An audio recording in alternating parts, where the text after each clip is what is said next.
He was kicked by a shelter worker in front of everyone, but what the cameras revealed later left the entire staff in shock. A slow drizzle painted the gray sky above Oak Ridge County Animal Shelter that Wednesday afternoon. The facility, a squat building of faded bricks and chain-link fences, was tucked away at the end of a narrow back road. Few visitors ever ventured there without a specific purpose: to adopt or, more often, to surrender an unwanted pet. Somewhere inside this unremarkable structure, a German Shepherd lay quietly in his kennel, unaware that his life was about to take a turn no one could have anticipated. His name, recorded on the intake form just 2 days prior, was Major. At 3 years old, he possessed the sturdy frame and upright ears characteristic of his breed, though a faint scar ran over his right hind leg, suggesting a past that shelter staff knew nothing about. He'd arrived on a Tuesday morning, brought in by a middle-aged woman who found him wandering alone on a deserted stretch of highway. There was no microchip, no collar, and no clues about his origin. Yet the shepherd's alert gaze hinted at more than ordinary instincts. He watched everything with quiet intelligence, as though memorizing every sight, scent, and sound. The shelter had seen countless dogs pass through its doors, but there was something about Major that made even volunteer caregivers pause. Perhaps it was the dignity in his posture, the poised stance he held when anyone approached. He never barked frantically like some of the others, nor did he shrink into a corner with fear. Instead, Major greeted every stranger with calm composure, as if he already knew this was a temporary stop on his longer journey. On that same Wednesday, a new hire named Emmett arrived for his first full shift. Tall, wiry, and perpetually scowling, he was tasked with cleaning kennels, distributing meals, and assisting the more experienced staff with anything else required. Though the manager, Sophia, made an effort to be welcoming, Emmett offered few words and even fewer smiles. Rumors circulated among volunteers that Emmett had worked at another shelter some towns over, but left under unclear circumstances. The only hint he gave about his past was a muttered remark: "Animals don't scare me, but I scare them." It didn't take long for tensions to surface. By midday, Emmett's irritation with the incessant barking of the dogs became apparent. He stormed from kennel to kennel, banging on metal doors to quiet them or grumbling whenever a canine paced anxiously behind the fencing. Major watched him pass with the same silent awareness that had become his hallmark. Something about Emmett's presence put the German Shepherd on edge. His nostrils quivered, ears flicking, as though he smelled danger in the air. In the early afternoon, Sophia asked Emmett to help with feeding. The process was straightforward: measure the kibble, pour it into designated bowls, and ensure each dog received the correct portion. But as soon as Emmett approached the row of kennels, a wave of uneasy tension swept through the animals. Many retreated to the backs of their enclosures, tails tucked, pawing frantically at the cold concrete floor. Others barked louder than ever, as though warning one another of something unseen. By the time Emmett reached Major's kennel, his face was flushed with anger. The shepherd, however, stood calmly near the chain-link door, tail lowered in a neutral position. He made no sound, just gazed up at Emmett. This quiet gaze seemed to agitate the man more than a frenzy of barking might have. Emmett's hand tightened on the metal scoop he carried, knuckles whitening with tension. "You think you're special, huh?" he muttered under his breath, tossing the kibble roughly into Major's bowl. Some pieces scattered over the kennel floor. Major neither recoiled nor growled. He simply held Emmett's stare. For a brief moment the man hesitated, as though startled by the dog's unflinching courage. But then he spat on the ground just outside the fencing and strode away, cursing under his breath. Sophia, occupied in the front office with phone calls about adoption appointments, was oblivious to any brewing conflict. She had no idea that Emmett's foul mood was intensifying by the minute, or that the atmosphere in the kennel rows was becoming tense enough for even the volunteers to step away, seeking tasks elsewhere in the building. That evening, as the shelter prepared to close, The drizzle outside turned into steady rain, pattering against the thin roof. Volunteers gathered their belongings, turned off lights, and said goodnight to the dogs in the main corridor. Emmett, assigned to lock up, was the last staff member left to secure the kennels. He walked through the rows, flipping switches with an irritated huff, the echoes of barking and whimpering tailing his every step. When he reached Major's kennel this time, a single low light still shone from the fixture above, revealing the shepherd's calm figure in the shadows. Major sat upright, ears forward, as if waiting. Emmett paused, scowling at the dog once more. Perhaps it was the dim glow or the rhythmic pounding of the rain, but the tension between man and dog felt almost electric. "Acting like you're better than me, aren't you?" Emmett hissed through the chain link. No one else was around to witness. His words dripped with bitterness, perhaps fueled by 100 unknown grudges or personal frustrations. Major rose onto all fours and stepped closer, sniffing at the air. He made no threat, nor did he cower. "Get back," Emmett snapped, fiddling in his pocket for the small ring of keys. Major obeyed, stepping away from the door. An observer might have thought that was the end of it. The worker would lock up, leave, and the dog would spend another ordinary night on a worn blanket. But something in Emmett's eyes suggested he wasn't satisfied with such a mundane conclusion. On a dark whim, Emmett fumbled with the latch and stepped inside the kennel. The smell of antiseptic cleaner mingled with damp fur. Major took a half step back, ears lifting, but he showed no aggression. What the shepherd read in Emmett's expression, no one could know for certain, but there must have been a primal understanding that danger was near. He gave a soft whine, a questioning sound, as if to ask why the man was approaching him with so much anger boiling beneath the surface. Emmett's foot lashed out suddenly, catching Major in the ribs. The dog let out a sharp yelp, more of surprise than pain, and scrambled sideways to regain balance. The worker advanced, cornering Major against the steel fencing. He raised his leg for another kick, hissing through clenched teeth. "No one's here to see this, you worthless beast. Strikes like these can break a dog, body or spirit, especially one already unsure of his place in a new environment." But as Emmett's foot moved again, Major reacted with a swiftness born of precise instinct. He darted aside just enough for the blow to miss and then stood firm, letting out a low growl. His eyes shone with an intensity that made Emmett recoil slightly. In that split second, the man hesitated, sensing that if the German shepherd chose to retaliate, the outcome could be severe. But Major did not bite. He did not leap at Emmett, nor did he bare his teeth in a final stand. Instead, the dog pushed past the man's legs and sprinted out through the unlatched kennel door. Shocked, Emmett whirled around, nearly losing his balance. By the time he stepped into the corridor, Major was halfway to the side exit, searching for any path of escape from the violence. An outburst of curses filled the corridor. Emmett lunged after him, the squeaking of his sneakers echoing off cinder-block walls. Major skidded at the corner, nails scraping the floor as he veered toward a small supply room. Perhaps he hoped to find a way out, or a quiet space to hide. Instead, he found a dead end. Emmett cornered him there, panting from both fear and rage. The overhead bulb flickered, casting jagged shadows across the stacked boxes of food and cleaning supplies. The entire building seemed to hold its breath.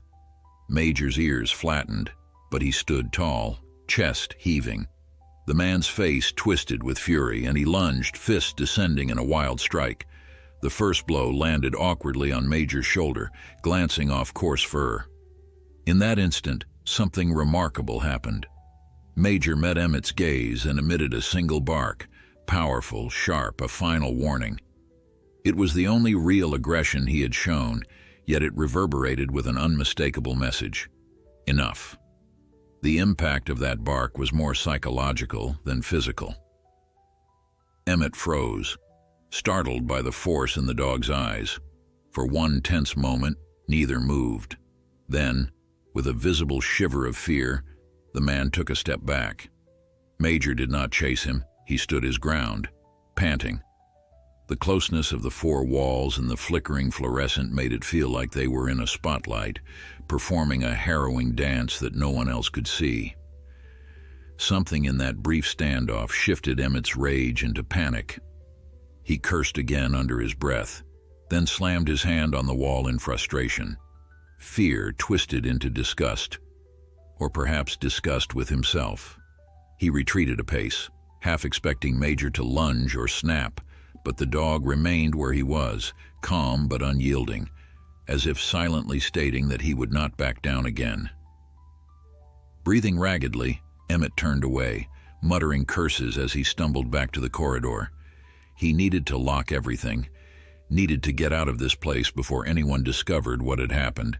Major stayed put, watching from the dim supply room, chest still heaving. Only when he heard the clang of a distant metal door did he inch forward, sniffing the air to ensure the threat had truly gone.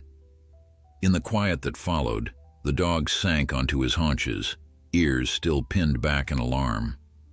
The building was silent. Outside, the rain was easing into a soft drizzle once more. For a moment, Major seemed to look at the half-open door, pondering whether to run. But where would he go? He was trapped in a building designed to confine animals like him. Leaving might be impossible, yet staying felt dangerous after what had just transpired. An unspoken question trembled in the air. Would this remain his fate, a lonely cell, an abusive caretaker, until luck or circumstance delivered him somewhere else? Or was it possible that destiny had more in store for him? Major exhaled in a shudder, scanning the shadows. Then, as if recalling the gentle hands of one or two volunteers who had fed him kindly, he rose to his paws. Step by careful step, he made his way back into the corridor, ears swiveling, ready for more danger. But no one emerged. Not Emmett, not Sophia, not a single soul. The entire shelter felt abandoned. Major sniffed along the floor, picking up traces of bleach and dog hair, uncertain what to do next. Eventually, he found his way to his kennel, whose door Emmett had left ajar. The dog pushed it open and stepped inside. Without any better option, he curled up on the thin blanket in the corner. Outside, thunder rumbled faintly, and the overhead lights buzzed.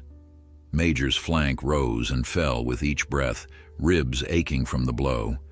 Yet his eyes glimmered with a fierce resolve. A part of him remembered the cruelty.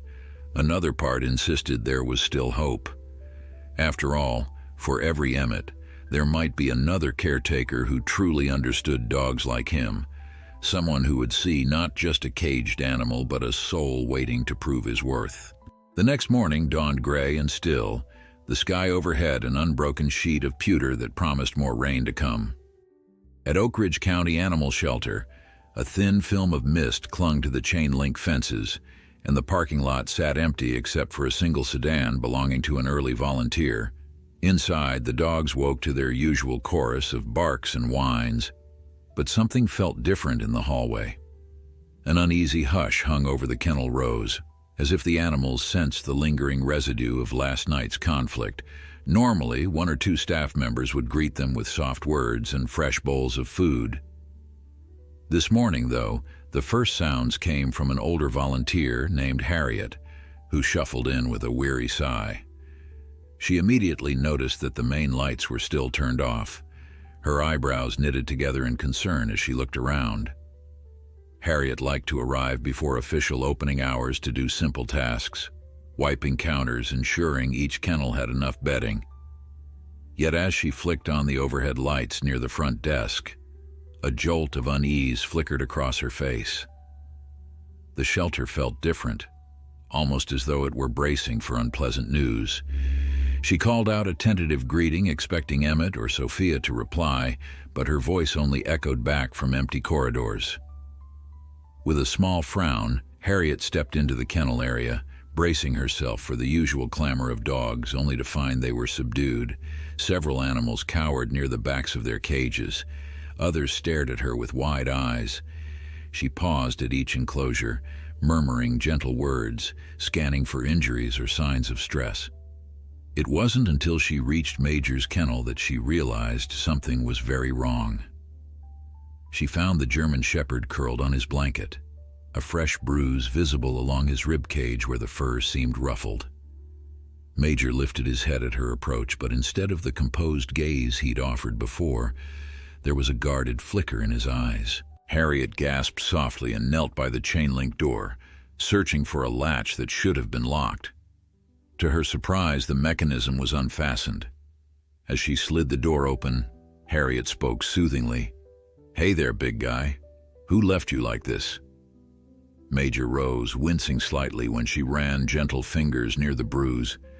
Though he didn't protest her touch, his posture spoke of apprehension. Her heart clenched at the realization that someone had hurt him, in a place meant to keep him safe, no less. She pressed her lips together, anger stirring in her chest. This was more than an accidental injury. Not wanting to jump to conclusions without speaking to Sophia, Harriet gave Major an extra blanket, then hurried to the staff lounge. There she found Emmett rummaging through a drawer for coffee filters. He hardly looked up when she entered, muttering a half-hearted greeting. Harriet cleared her throat, weighing her words. "Morning," she began, forcing a polite tone. "Any idea why Major's kennel was left unlocked last night, and—" She hesitated. "He seems hurt." Emmett shrugged, taking a slow sip from a styrofoam cup. "Guess I forgot to lock it. Not a big deal.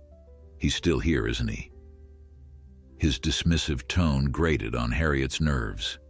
She opened her mouth to question him further, but he turned on his heel and stalked out into the hallway. Alone, Harriet exhaled and decided to seek Sophia's input before confronting Emmett again. Sophia arrived shortly afterward, her hair still damp from a hurried shower. Harriet wasted no time pulling her aside. "Listen," Harriet said in hushed urgency, "Major's got a bruise on his side. He was locked in last night, but I found his kennel door open this morning. Something doesn't feel right." Sophia frowned, glancing toward the kennel row. "He arrived only a few days ago. Could it be an old injury just now showing bruising?"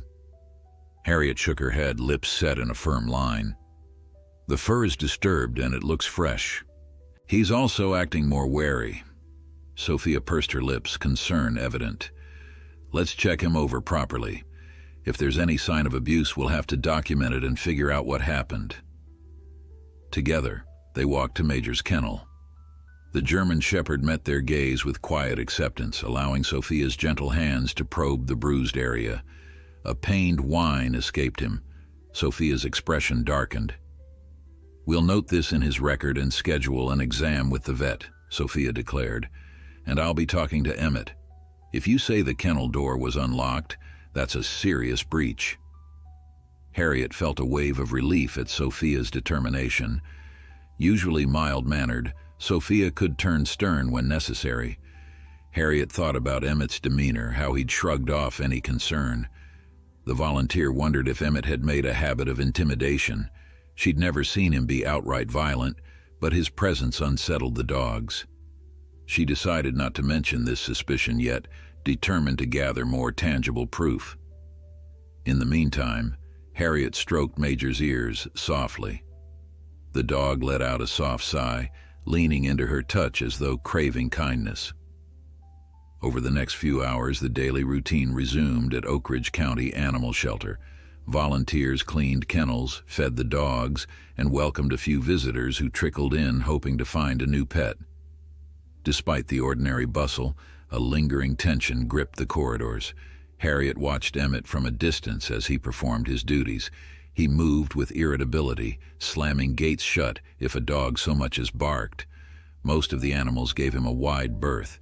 Meanwhile, Sophia made repeated attempts to question him about Major, but each time, Emmett brushed her off with vague answers. When the vet arrived in the early afternoon, Harriet led him straight to Major's kennel. Dr. Fitzgerald, a middle-aged veterinarian with a gentle hand and a keen eye, examined Major thoroughly. The bruising was unmistakable, and the dog flinched when pressure was applied near his rib cage. "Looks like blunt force trauma," he said quietly, glancing from Harriet to Sophia. Could have been a kick or something similar. A somber hush fell between them. Harriet recalled the way Emmett had glowered at the animals, how easily his temper might ignite. Sophia's face hardened, and her voice carried a steely edge. "I'll file an incident report," she said, taking a clipboard from a nearby shelf. "In the meantime, we'll keep Major in the medical wing for observation. I'll have Harriet and a couple of trusted volunteers handle his care." That decision proved to be a small victory for Major. Moved to a quieter section of the shelter, he now had a comfortable enclosure with soft blankets and easy access for staff who wished to give him extra attention. Word of his injury spread among the volunteers, many of whom offered treats and gentle pats in an effort to restore the shepherd's confidence. Major responded with slow, tentative trust, though he remained watchful, especially when certain footsteps echoed in the corridor. Harriet noticed he would stiffen at the sound of Emmett's voice, even from a distance. She whispered reassuring words, brushing the dog's fur and telling him he was safe now. But beneath the surface, the conflict still simmered. Emmett's presence loomed like a storm cloud. More than once, Harriet caught him staring at Major from across the kennel room, lips set in a thin line. Whenever Harriet mentioned the dog, Emmett's jaw tightened. A tense standoff seemed inevitable, and Harriet feared that Major would bear the brunt of it. Late that afternoon, Sophia finally cornered Emmett in the supply room, demanding an explanation for the shepherd's bruising. Their voices rose, carrying through the hall. "I told you," Emmett snapped. "I locked up in a hurry. The dog must have gotten it somewhere else. He's not my responsibility to babysit." Sophia pressed him. Had he struck Major? The worker's reply was lost to Harriet's ears, but she glimpsed him storming off, shoulders rigid with anger. That night, Harriet volunteered to stay after hours for extra cleaning. She also wanted to keep an eye on Major, ensuring no accidents occurred. Sophia, grateful, agreed and left Harriet with a set of keys. As dusk fell, Harriet made her rounds, checking that all kennel doors were properly secured.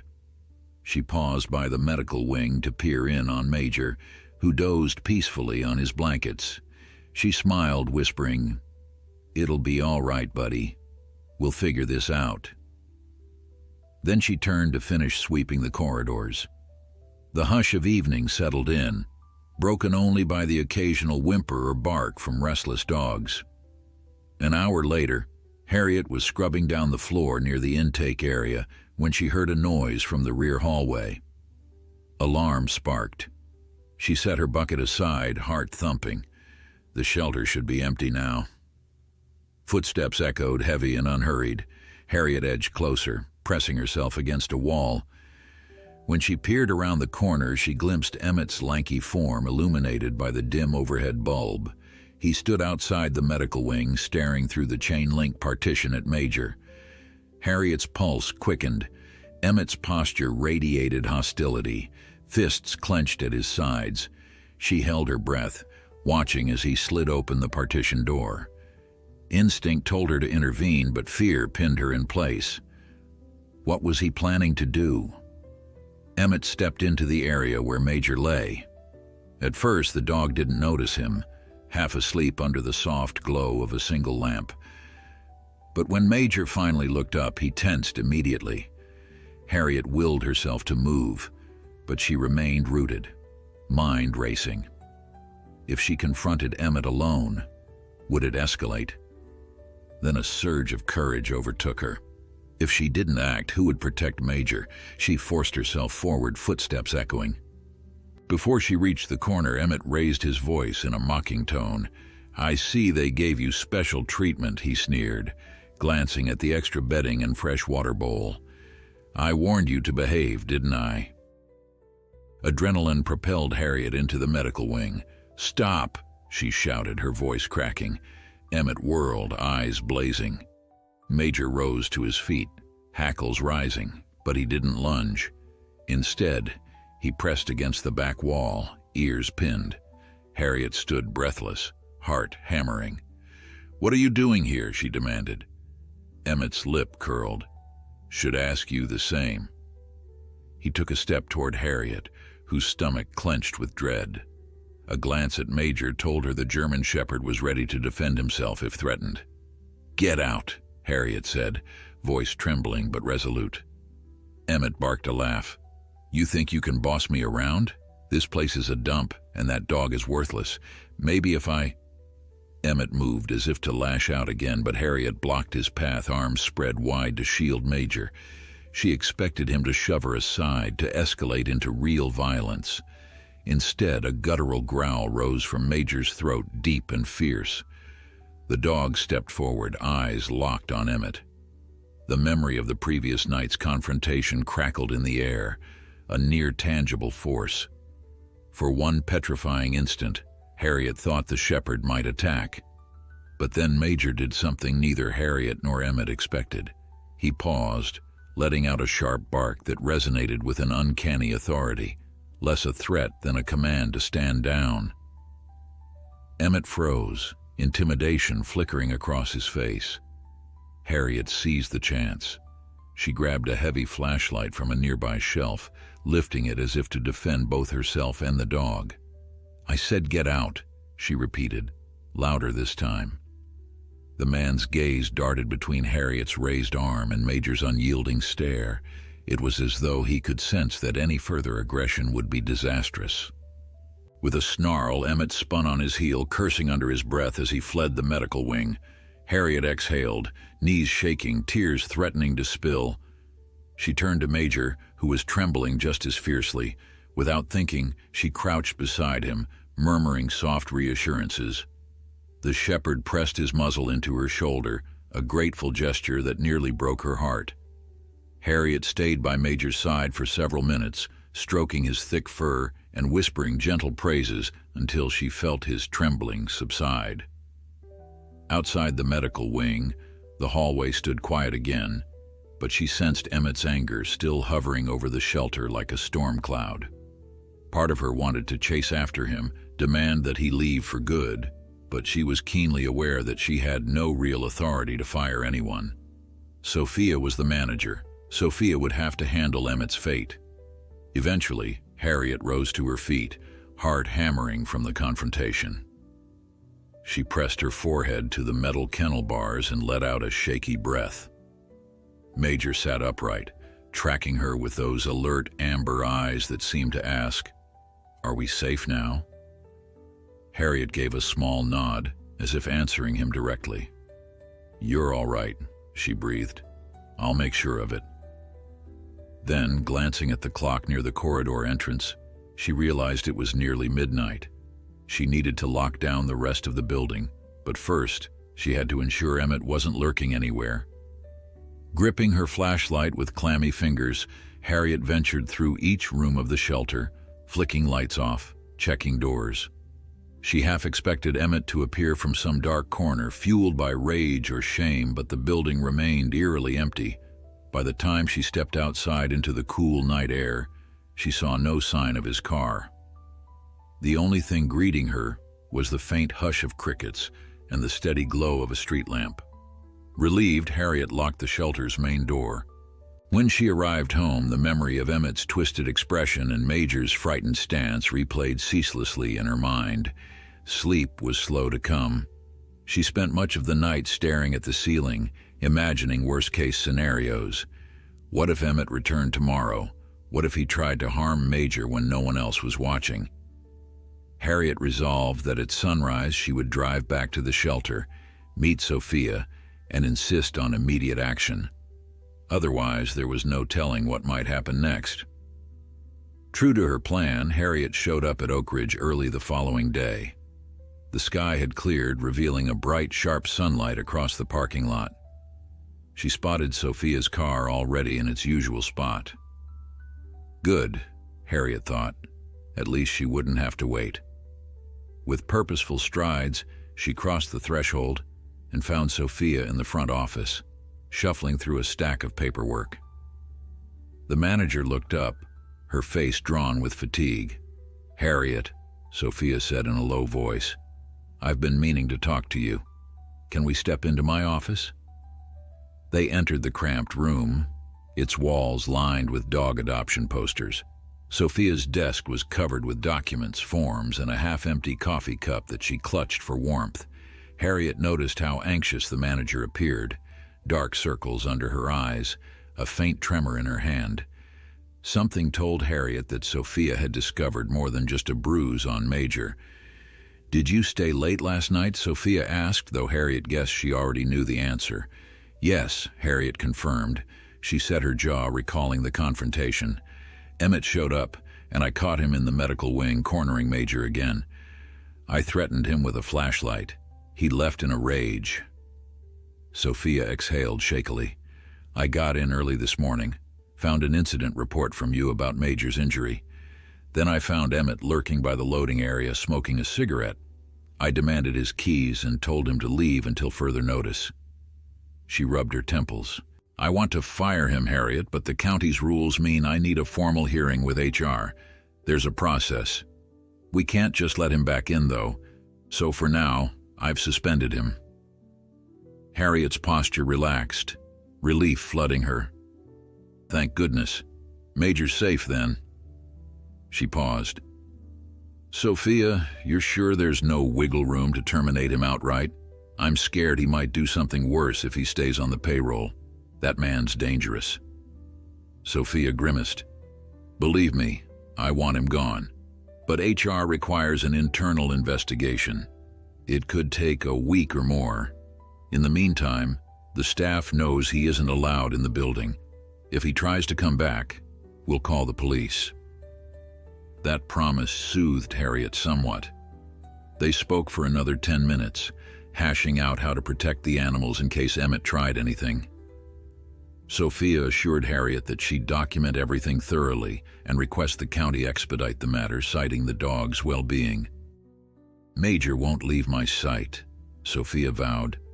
"Or yours, if you're willing.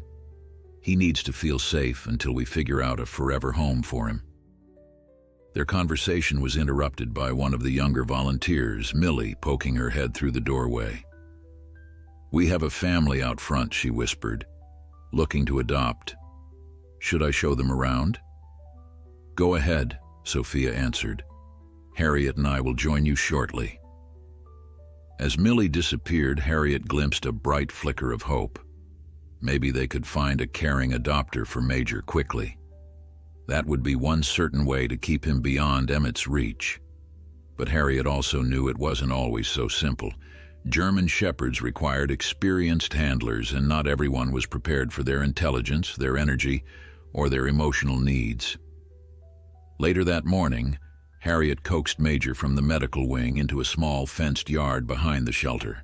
The early sunshine fell across his fur, highlighting the slight mottling near his bruise. Despite the rough experiences of the past days, he trotted toward the chain-link perimeter, sniffing with curiosity at the grass. Harriet followed, carrying a squeaky toy in one hand and a treat in the other. "Look at you," she said softly, "braving the daylight again." Major turned, ears pricked. She tossed the toy lightly. It landed a few feet away. For a moment, he just stared, uncertain. Then, he ambled over and nudged the toy, picking it up in his mouth. When Harriet clapped her hands in encouragement, his tail gave a subtle wag. That small sign of trust touched Harriet more than she could say. "Good boy," she praised, stepping closer to offer the treat. Major accepted it, chewing carefully, as if still learning that kindness could be real. Sophia watched them from a distance. She'd been juggling phone calls with county officials and scanning the official complaint forms Harriet had submitted. Now, seeing Major outdoors, she felt a pang of both sadness and admiration. Sadness that such a loyal animal had suffered, admiration that he still had the capacity to trust. She crossed the yard to join Harriet. "We may have some leads," she said. "A rescue group in the next county specializes in German Shepherds. I sent them an email about Major's situation. They're interested in meeting him." "That's wonderful," Harriet replied, her face brightening. "They'll give him the care and training he needs, and they'll screen adopters thoroughly, right?" Sophia nodded. "That's the idea. We can't risk putting him anywhere near someone who might mistreat him." She knelt, letting Major sniff her palm. "Hey, big guy," she murmured. "Don't worry, we'll find you a safe place." Major gently licked her fingers in response. Harriet felt a rush of relief. Perhaps the darkest chapter of his life was drawing to a close. If the rescue group stepped up, Emmett wouldn't get another chance to harm him. And maybe, just maybe, Major could begin a new chapter with a loving family. But as the morning wore on, Harriet started hearing whispers from the staff. An intern said Emmett was outside in the parking lot, pacing near his car. Another volunteer spotted him lurking on the edge of the property, just beyond the official boundary. Harriet's heart lurched at each rumor. She pulled Sophia aside. "He's here," Harriet warned, voice tense. "People keep seeing him wandering around." Sophia's jaw tightened. "All right, I'll call the non-emergency police line. They might send someone to ask him to leave. We can't afford to have him hanging around." As Harriet led Major back into the building for lunchtime, she glanced through a narrow window in the side door. Sure enough, there was Emmett's battered pickup parked under a scraggly oak, the man's silhouette visible behind the wheel. Harriet clenched her teeth, a wave of anxiety rippling through her. Did Emmett plan to wait until they all left, to slip inside unseen? She resolved not to let Major out of her sight. True to her promise, Sophia called the local authorities, who dispatched an officer to the shelter. By the time he arrived, Emmett's truck was gone. Even so, the officer listened to Sophia's concerns and jotted notes on a small pad. Harriet kept Major calm in the medical wing while Sophia explained the suspension and the incidents that led to it. The policeman's demeanor suggested he was used to domestic disputes or rowdy teenagers, not an angry shelter employee, but he assured Sophia he would file a report. "If he returns," the officer said, "call us immediately. We'll come out again." That afternoon, Harriet didn't dare step away. She helped with adoptions, answered phones, even tidied the front office, always making sure Major stayed in her line of sight. Now and then, visitors would pause by his enclosure, intrigued by his stately presence. Harriet caught snippets of their remarks, "Oh, he's handsome," or "He looks so calm." She realized in those moments that Major had a special aura about him, one that drew people in. If not for the bruise on his ribs, no one would suspect the painful events he'd endured. Around closing time, Harriet and Sophia lingered at the front desk, reviewing the day's paperwork. The phone rang and Sophia picked it up only to grimace. "It's him," she mouthed to Harriet. Harriet's spine tingled, and she listened as Sophia said in a clipped tone, "Emmett, you're suspended. Do not come back." She paused, frowning. "I will call the police if you set foot on shelter grounds again. This conversation is over." When Sophia hung up, the room felt as though the air had been sucked out. Harriet stared at the phone. "He's not going to let this go," she said quietly. "He's fixated. Why would he call now at the end of the day unless—" She didn't finish the thought. The very idea that Emmett might be plotting something sinister made her shudder. Sophia squeezed Harriet's shoulder. "We'll stay vigilant," she promised. "And if he shows up, we won't hesitate to involve the authorities." Though Harriet nodded, she couldn't fully quell the anxiety gnawing at her gut. She thought of Major's quiet resilience, how the dog still had no guarantee of safety beyond these walls. Each day, Harriet and Sophia might do their best, but Emmett's anger was a wild card. As they locked the doors for the night, Harriet silently prayed that tomorrow would bring better news. Maybe the German Shepherd Rescue Group would call, or the HR department would fast-track Emmett's termination. For now, at least, Major was safe behind locked doors, his kennel near the medical wing, quieter and more comforting than it had been before. Harriet glanced back at him through the grated window in the door. Major had curled into his bedding, those watchful eyes drifting shut at last. She allowed herself a small, hopeful smile. "Rest easy," she whispered. "We'll protect you." Early the next morning, Harriet drove to the shelter under a sky tinted with the promise of a warm sunrise. Passing the bare-limbed oaks that lined the narrow road, she felt a tight knot of anxiety twisting in her chest. Despite the relative calm of the night before, she couldn't shake the memory of Emmett's anger or the rigid set of his shoulders when Sophia suspended him. Even as she turned into the parking lot, Harriet found herself searching for the battered pickup that everyone recognized far too well. Thankfully, the small lot was empty except for Sophia's compact sedan and a white delivery van. Inside the lobby, she found Sophia leaning over the front desk, sorting through a stack of envelopes. A few battered boxes lay on the floor nearby. "Morning," Harriet greeted, setting her bag down on a chair. "Looks like we got some donations." Sophia offered a polite smile. "Yeah, a local business dropped off extra blankets and towels. I'm sorting through everything before we open." Her gaze flicked toward the glass entrance. "Any sign of Emmett outside?" Harriet shook her head. "Not yet. I'm hoping he's had time to think this through, but I wouldn't count on it." A subtle tension settled between them. Both knew that even though Emmett was officially barred, he might still show up, possibly looking for trouble. Harriet brushed aside the worry, reminding herself that there was a locked door, a phone to call for help, and enough staff who would back them up. "Let's focus on the rescue group," she said, forcing a brighter tone. "They're supposed to visit around midday, right?" Sophia checked her notes. "Yes. A man named Marcus heads their intake team. He'll come by to assess Major and meet some of our other German Shepherd mixes." She drew in a slow breath. "I need to remind everyone that if Emmett appears, we alert the police immediately."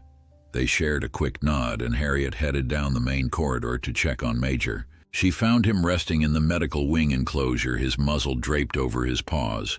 At her approach, he sat up, ears tilting forward in greeting. Harriet's heart lifted at the sight. There was a softness to his expression that suggested he was beginning to feel more at ease, though she remained mindful of the bruise along his ribs. "Hey, boy," she whispered, unbolting the gate and stepping inside. "We've got good news, potentially. Some rescue folks are coming to see you." Major sniffed her hand and allowed her to scratch behind his ears. Harriet couldn't help smiling. "One day you'll look back on this place, and all these horrible memories will be behind you." After double-checking his water and food, Harriet led him out to the small outdoor yard. The autumn sun felt gentle as it spilled over the grass, and Major stretched, his lean body rippling with muscle. A curious puppy in a neighboring run barked, but Major didn't respond. He merely cast a calm glance as if to say, "I see you, but I have my own business." While Harriet supervised, the rest of the staff trickled in. Millie carried a clipboard as she made a head count of all the dogs. An older volunteer walked through the rows, distributing fresh blankets. In the background, Harriet heard the hum of phone calls, footsteps, the clang of kennel doors. There was an odd sense of routine returning to the shelter, despite the turmoil of the previous days. Around 11, Harriet and Sophia took a quick break in the lounge, sipping coffee while reviewing the morning's tasks. "Marcus from the Shepherd Rescue called," Sophia noted. "He's arriving in about an hour. Let's get Major settled in the courtyard area so they can see him away from the kennels. I want them to have a good impression." Harriet agreed. "He's calmer outside, less noise to spook him." They finished their drinks and resumed their duties. A few prospective adopters wandered in, but Harriet guided them to some smaller breeds she knew were up for quick adoption. She wanted to give Major space, in case the rescue group decided to transfer him right away. Before lunch, she and Sophia secured the yard's perimeter, setting up a few chairs so that Marcus could spend time getting to know Major one-on-one. At noon, a silver SUV pulled in. Out stepped a tall, broad-shouldered man with a trimmed beard and an expression that mixed warmth with businesslike focus. He wore a shirt emblazoned with the name of his rescue organization, alongside a stylized silhouette of a German shepherd. Harriet recognized him instantly from the group's social media page. He retrieved a clipboard from the passenger seat and approached with an easy stride. "Marcus?" Sophia extended a hand. "I'm Sophia, manager here. This is Harriet, one of our dedicated volunteers." "Pleasure to meet you both," Marcus said. He lifted his gaze to the squat building. "I appreciate your reaching out. Shepherds can be a challenge, but we believe they thrive best with structure and empathy." They led him to the courtyard, where Major waited, lying in the patch of sunlight near the chain-link fence. Upon seeing the newcomer, Major rose, tail low but wagging with measured curiosity.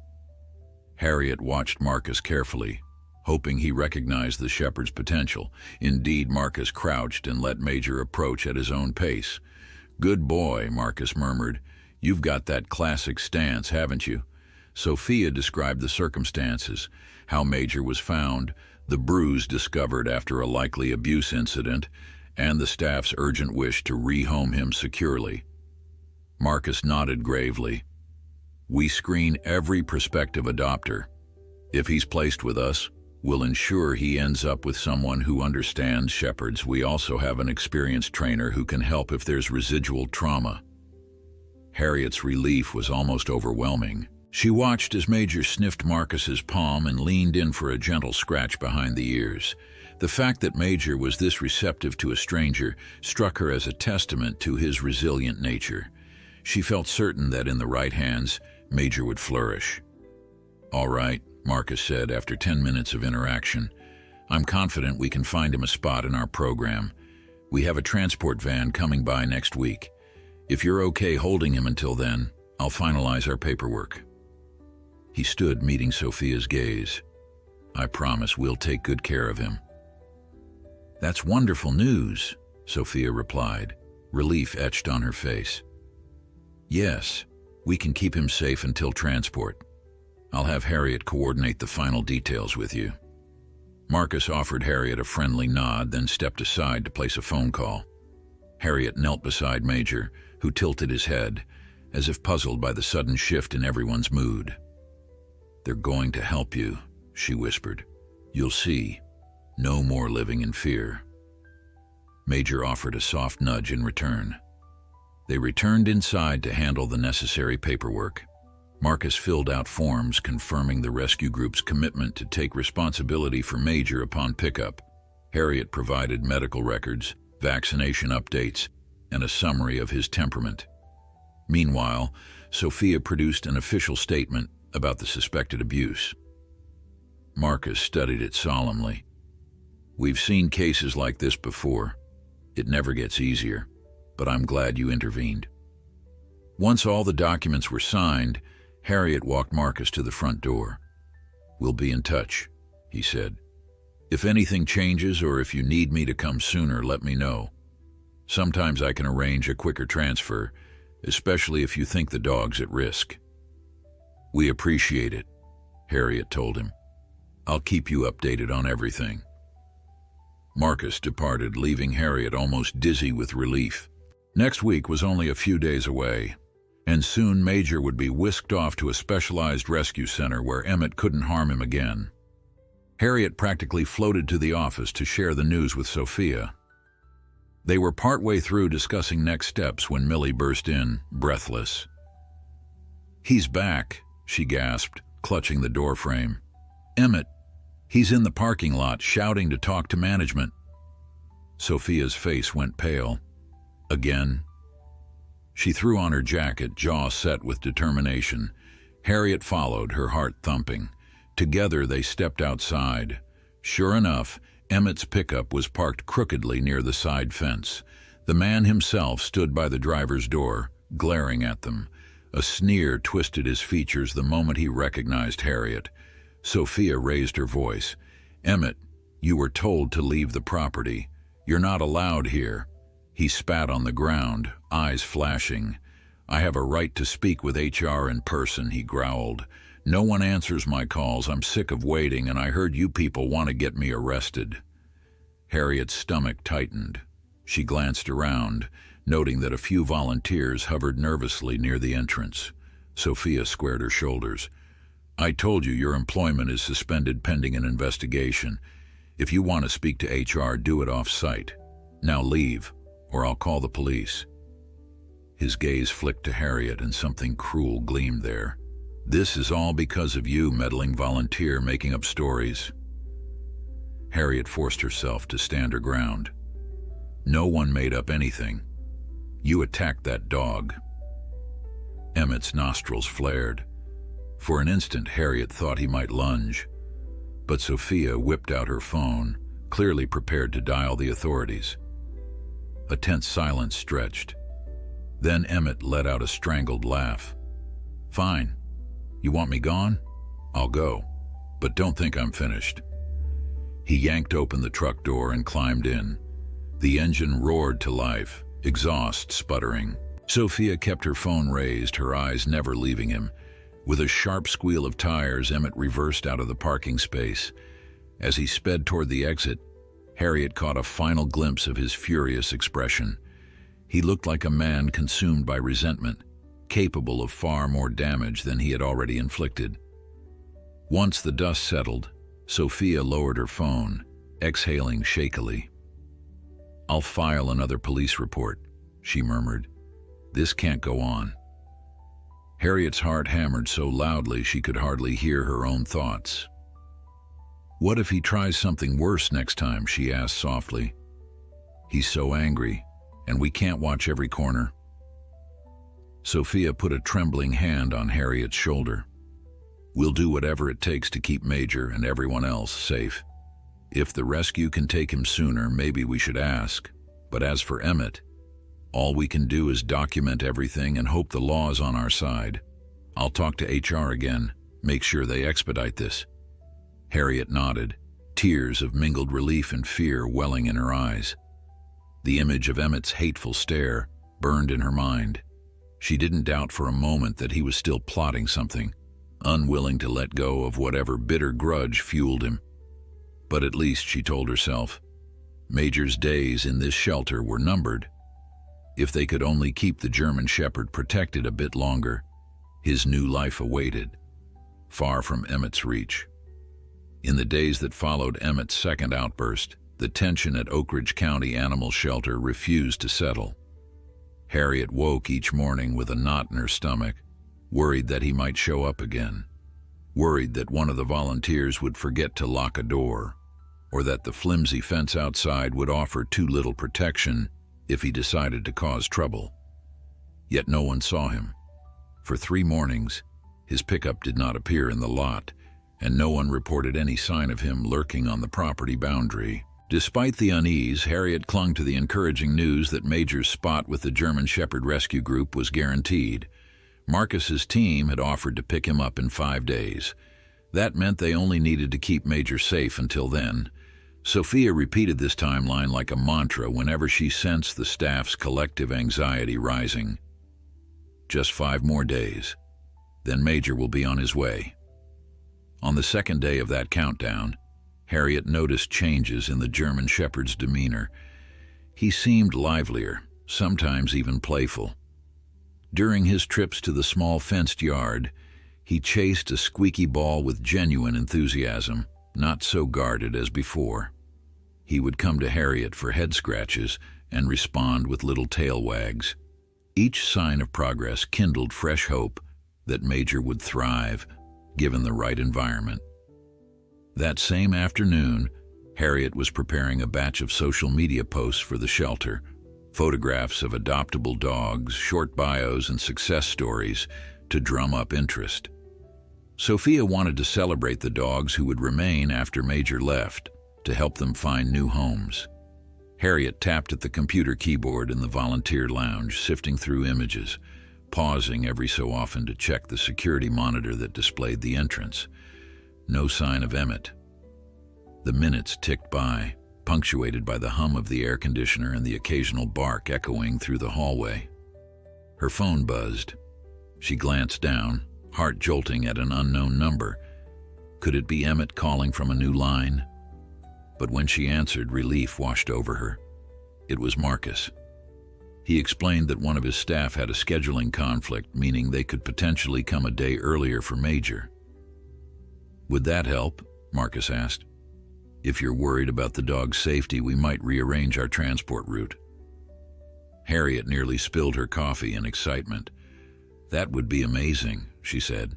"Let me confirm with Sophia, but yes, if you can come sooner, we'd be incredibly grateful." Marcus promised to call back once he finalized arrangements. Harriet rushed to Sophia's office to share the update. The manager, hunched over paperwork, looked up with exhausted eyes. "That's the best news I've heard all week," she said, brightening. "If they manage it, Major could leave in 4 days instead of 5, or even sooner. Let's do everything we can to accommodate them." Emboldened by that possibility, Harriet floated through the remainder of her tasks, telling Major excitedly, "1 fewer day, then you'll be free." Though he couldn't understand her words, his ears twitched at the warmth in her tone. A spark of curiosity lit his gaze when she knelt by his kennel to rub his muzzle. If only, Harriet thought, he knew how close he was to a new beginning. Another day passed without incident. Emmett did not call, nor did he appear at the shelter's doorstep. The staff relaxed incrementally, trusting that perhaps HR's process was underway and that Emmett realized any further action might jeopardize him legally. In the quiet that followed, Harriet decided to give Major some extra enrichment. On her lunch break, she guided him out to a grassy patch behind the building, away from the hustle of the main runs.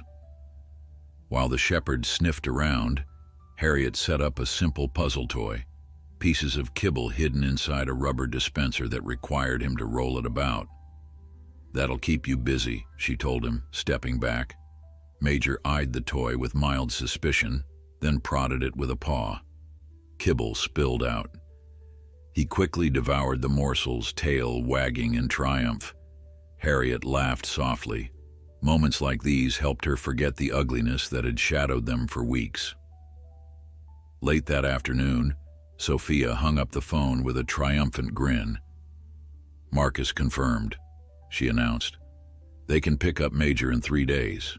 They had a route change, which works better for us."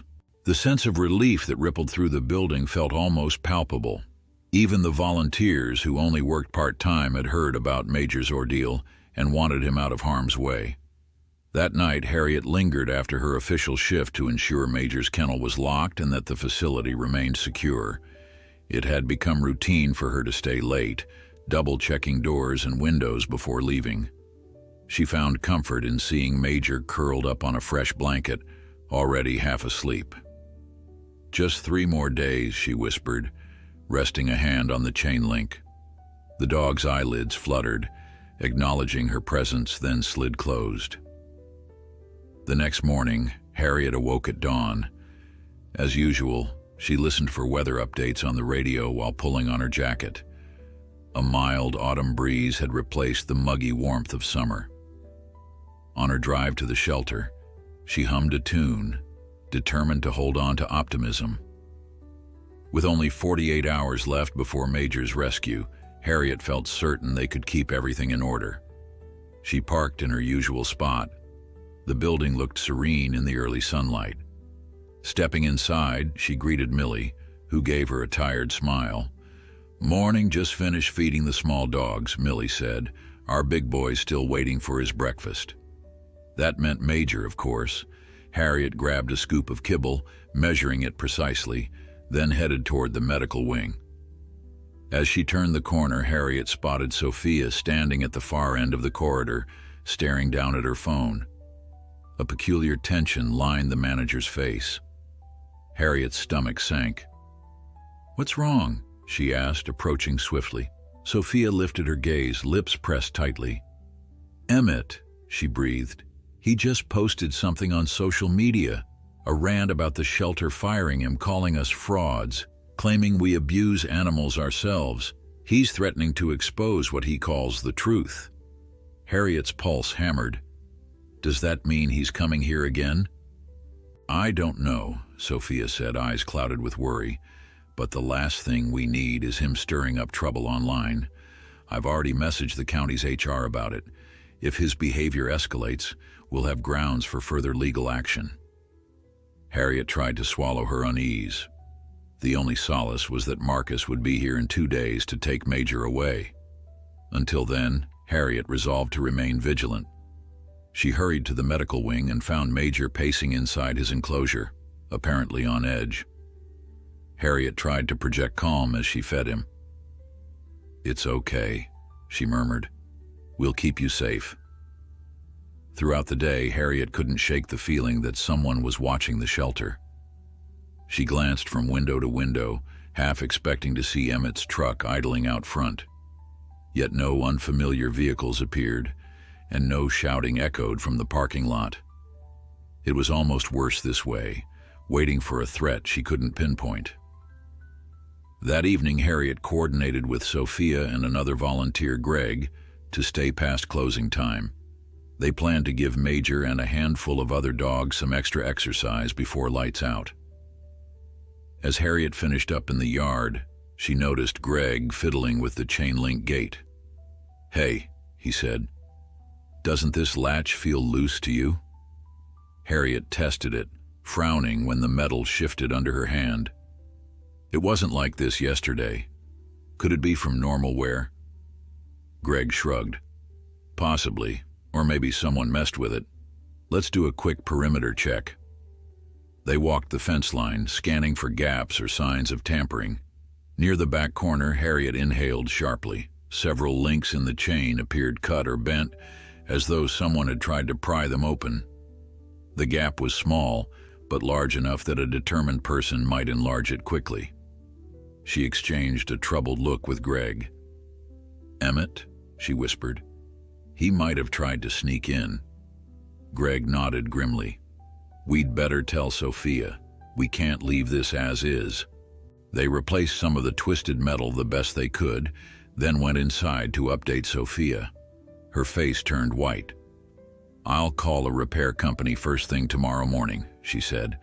"But from now until Major leaves, no dog goes out into the yard unless 2 or more volunteers are present, understood?" Harriet gripped Major's leash, heart drumming. "Understood." That night, Harriet's sleep was fitful. She replayed every scenario, imagining Emmett cutting the fence under cover of darkness, creeping in, taking out his frustrations on the nearest defenseless dog. Each time she jolted awake, she checked her phone for messages, half expecting an urgent call from Sophia. But morning arrived quietly, with no further incidents reported. On the penultimate day before Major's rescue pickup, Harriet arrived earlier than usual. Sophia had arranged for a local handyman to patch the fence, but Harriet wanted to inspect it herself. The repairs looked sturdy enough, though she spotted new footprints in the dirt near the perimeter. They might have belonged to the handyman, yet Harriet's instincts warned her otherwise. She cast a glance back at the building, then forced herself to continue the day's duties. When the sun reached its midday peak, Harriet found Major dozing under a patch of shade in the yard, Greg standing beside him. "Seems calm," Greg said, tossing Harriet a small ball. "Want to see if he'll fetch?" Harriet smiled faintly, lobbing the ball a short distance. Major bounded after it, though his pace was more dignified than frenzied. He returned with the ball in his mouth, tail swinging in a pleased arc. Harriet scratched behind his ears. "You're almost free, friend. One more night." The final night arrived, and Harriet volunteered for closing duties again. Sophia, exhausted from the tension, gratefully handed over the keys. Harriet locked each kennel methodically, checking that every gate was secure. She stopped last at Major's enclosure. The shepherd gazed at her, head slightly cocked. Harriet lowered her hand to stroke his muzzle through the bars. "Tomorrow you'll ride with Marcus," she whispered. "You'll never have to look over your shoulder for Emmett again." Major blinked slowly, as though understanding. Harriet felt a wave of emotion welling in her chest. After everything, the bruises and terror, the frightened nights, the near confrontations, he was finally on the cusp of escape. She dared to hope that Emmett had given up, that maybe after all the drama the man had realized he couldn't harass the shelter anymore. Still, as Harriet turned off the final hallway light, an uneasy prickle stirred on the back of her neck. She paused, listening. Except for the quiet shuffle of a few dogs settling down, the place was silent. Then again, Harriet reminded herself, silence hadn't always guaranteed safety. With a last flick of the switch, she stepped outside into the moonlit lot, her breath catching when she noticed a shadow shift near the far fence. But no figure emerged, possibly just her nerves playing tricks. Climbing into her car, Harriet locked the doors, scanning the perimeter one final time. Everything seemed still, calm. Tomorrow, at least, Major would board the rescue van and drive toward a new destiny. Harriet tried to let that truth steady her heartbeat, repeating silently, "One more night, one more night, one more night." Dawn crept over the horizon with a soft haze that blurred the line between sky and earth. Harriet drove to the shelter, feeling a swirl of nerves and anticipation. If all went according to plan, this would be Major's last morning in Oak Ridge County Animal Shelter. Marcus's rescue team was due to arrive around noon, yet Harriet couldn't shake the premonition that something might still go wrong. She replayed the memory of that shifting shadow near the fence, telling herself it had only been her imagination. When she pulled into the parking lot, she felt a spark of relief to find Sophia's car already there, along with Greg's sturdy pickup. Millie had also arrived, her little hatchback tucked in the corner. Harriet parked beside Sophia's sedan and hurried inside, bracing for any news. She found the manager by the front desk, phone in hand. "Morning," Sophia greeted, voice tinged with relief. "Just got off the phone with Marcus. They're on the road, making good time. If traffic's light, they might be here before noon." Harriet felt tension ease from her shoulders. "That's great." She glanced around. "Everything quiet overnight?" Sophia nodded. "No new break-ins? No sign of Emmett?" She paused, studying Harriet's face. "You look pale. Did you sleep at all?" "Enough," Harriet replied, though the circles under her eyes told a different story. "I'll rest better once Major's truly gone." Sophia offered a commiserating smile. "Same here. Why don't you go see him? He might sense your nerves. Better to reassure him." Harriet needed no prompting. She strode down the hallway to the medical wing, where she found Major awake, gazing out through the chain link at volunteers bustling by. He turned his head as she approached, ears lifting in gentle recognition. Harriet unlatched the enclosure and stepped inside. "Today's the day," she murmured, crouching to his level. The shepherd sniffed her hand, accepting a careful pat on the head. Harriet couldn't help marveling at how far he'd come from those first frightened days. "We'll do a last checkup, gather your paperwork, and you'll be on your way to a safer place." Major blinked as though absorbing the emotional undertone in her voice. Harriet rubbed his velvety ears. "Hang in there, boy. Just a few hours." She guided Major to the small exam area, where the shelter's part-time vet technician, Paula, gave him a final once-over. His bruised ribs had all but healed, though a slight tenderness remained. Paula listened to his heartbeat, checked his gait, and gave a nod of satisfaction. "He looks good," she said. "No signs of infection or anything else. You've done right by him." Harriet gently placed a collar around Major's neck, just a temporary measure until Marcus arrived with official rescue tags. Major accepted it calmly. Paula helped record the last bits of medical data, then Harriet escorted the shepherd back to his enclosure so he could rest. By mid-morning, the mood around the shelter felt unexpectedly light. Volunteers chatted about Major's upcoming departure.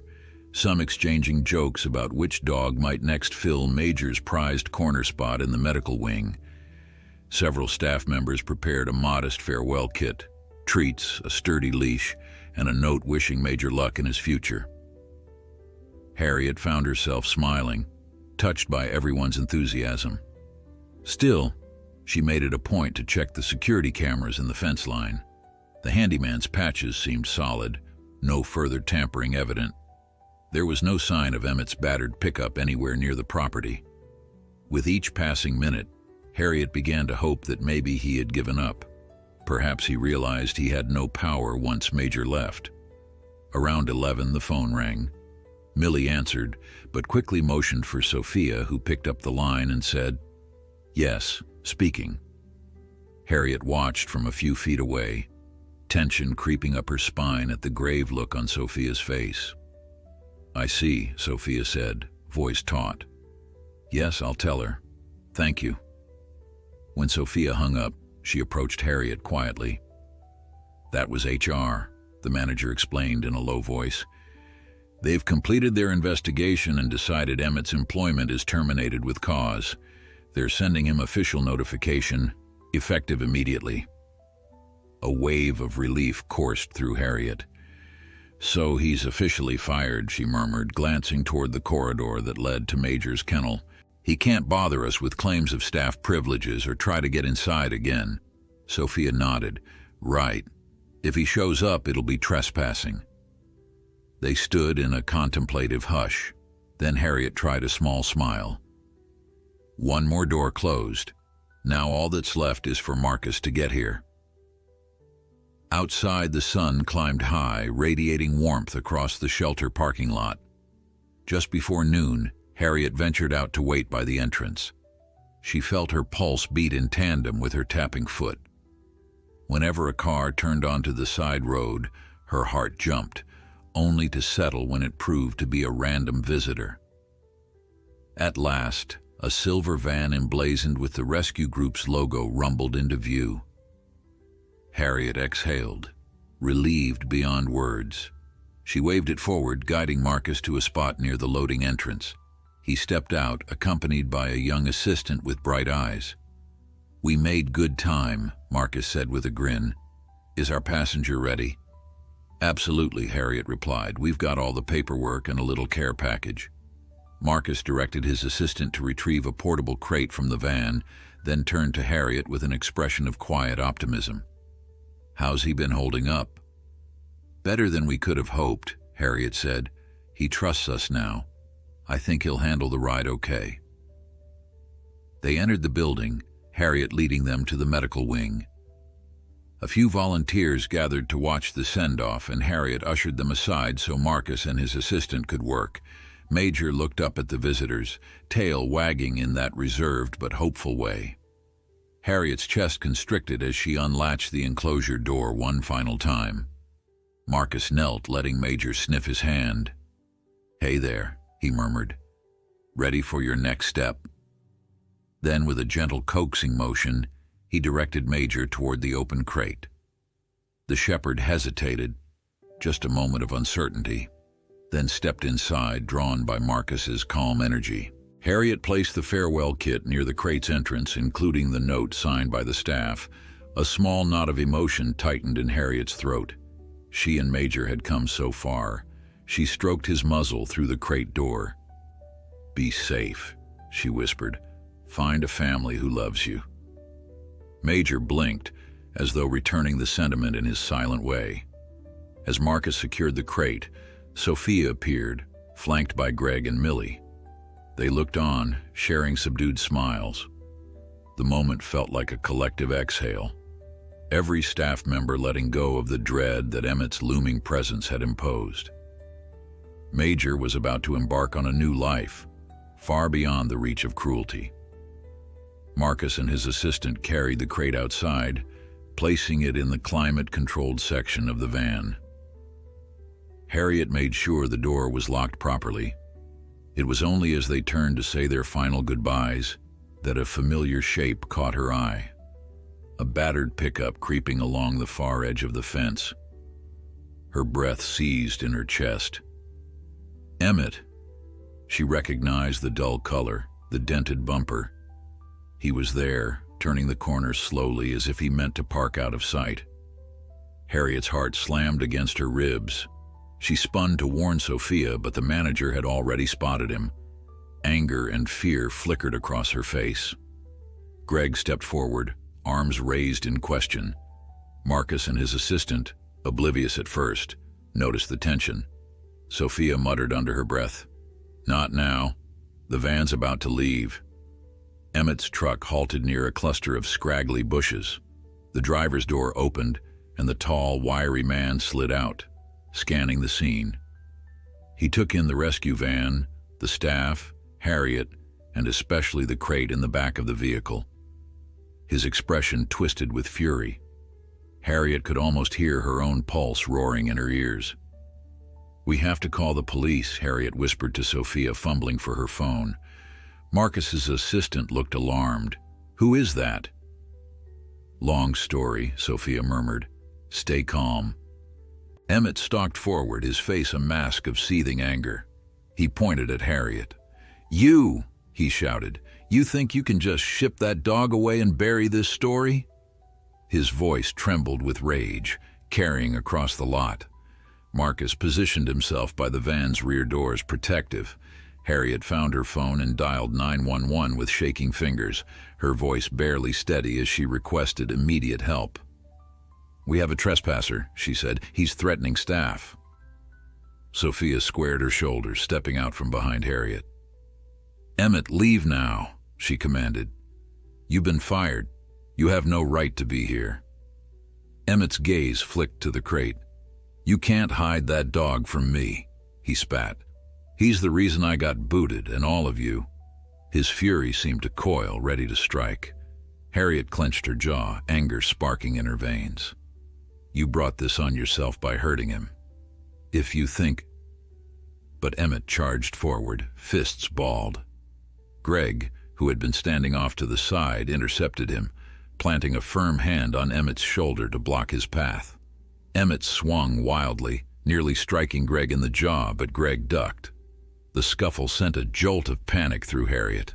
Marcus barked an order at his assistant, who immediately climbed into the driver's seat, revving the engine as if to speed away if Emmett advanced further.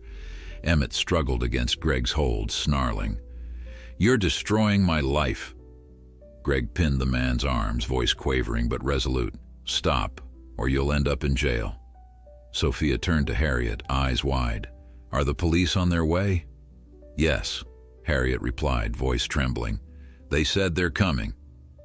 Before Harriet could finish, Emmett jerked free from Greg's grip, stumbling back. His eyes flicked between the rescue van and Harriet, a twisted hatred radiating from him. "I'm not done with you!" he yelled, turning on his heel to sprint toward the battered pickup. For a terrifying instant, Harriet wondered if he was going for a weapon.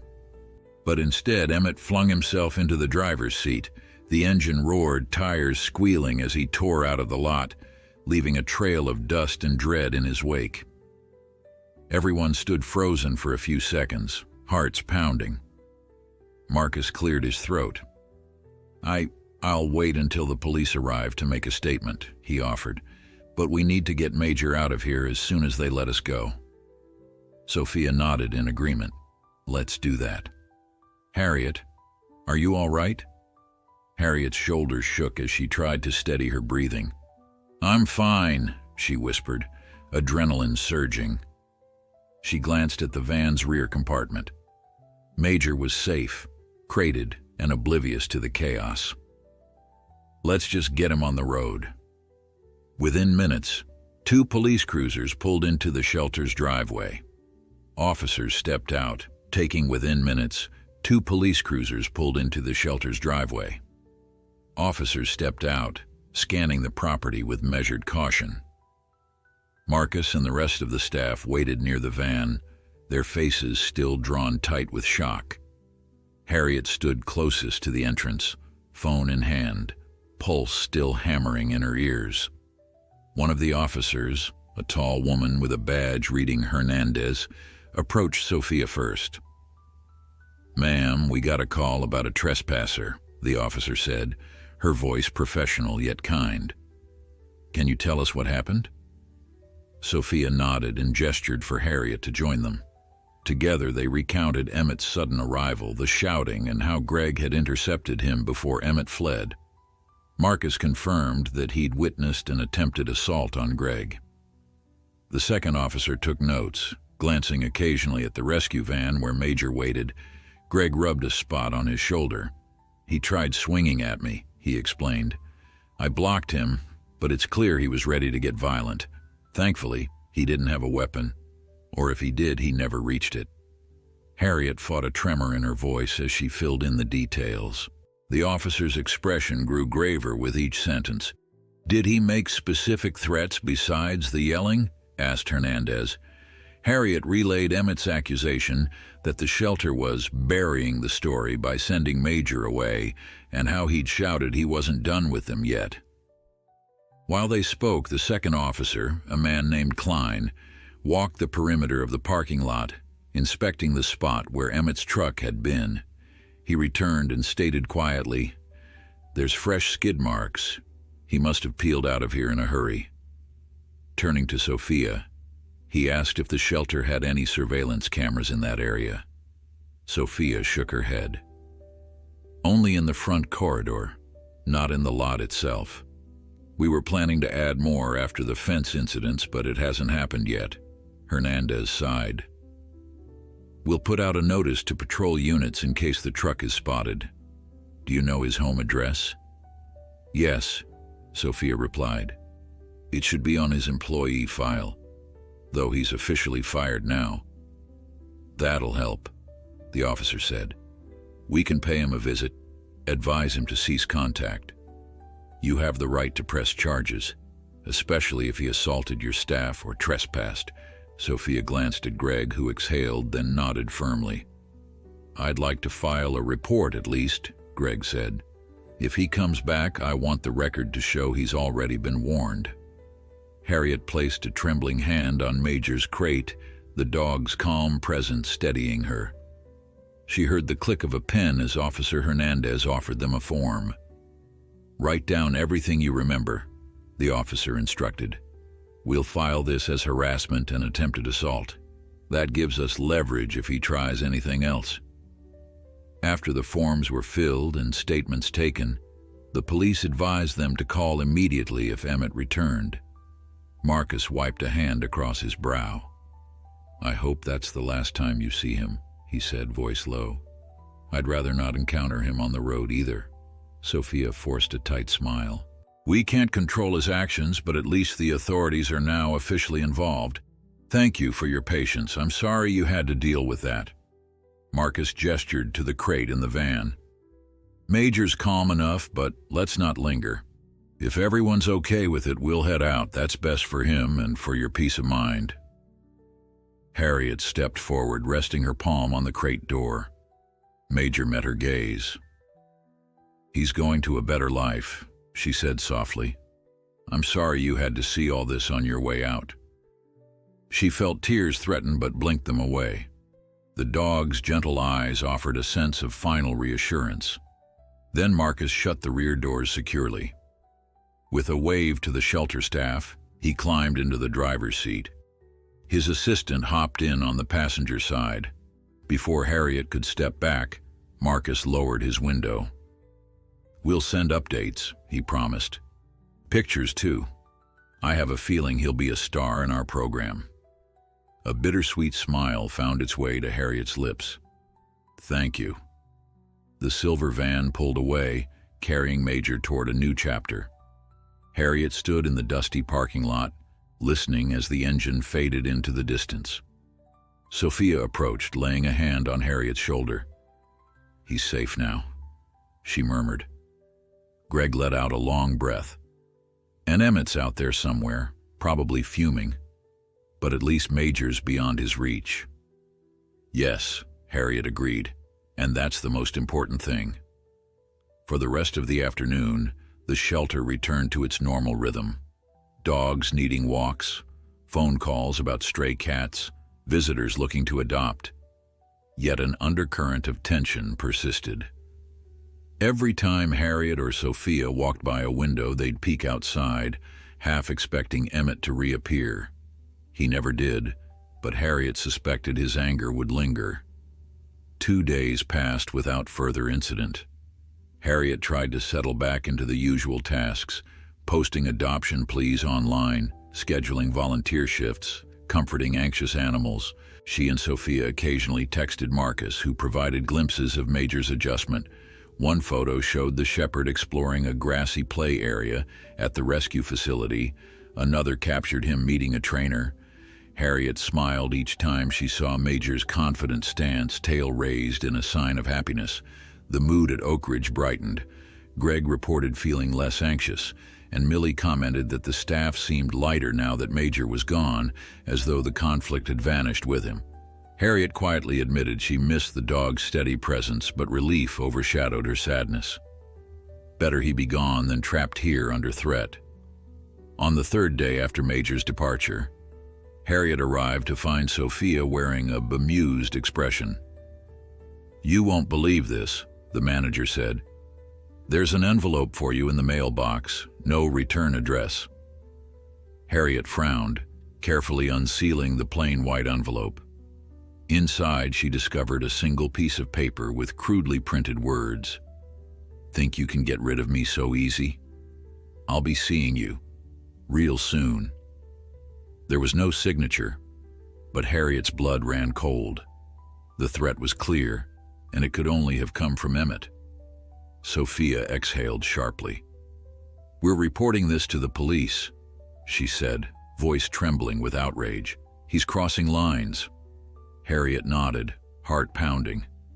"Maybe we can get a restraining order." "Yes," Sophia agreed. "This is enough to show he's harassing you personally. We'll file everything. Don't worry." Harriet wasn't so sure. The tension returned, worse than before. Major might be safe elsewhere, but Emmett's hostility now aimed directly at her. She felt a swirl of anger that someone so cruel could continue menacing them. Sophia called the precinct, explaining the situation to Officer Hernandez, who promised to come by and collect the note. As Harriet waited in the break room, a swirl of conflicting emotions stirred. She'd done everything right by Major, protected him, found him a rescue, stood up against Emmett's abuse. But now Emmett was fixated on punishing her for that stand.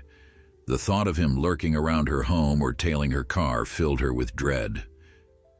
"Don't let him intimidate you," Greg said gently. He sat across from her, arms folded. "You did the right thing. We all know it." Harriet nodded.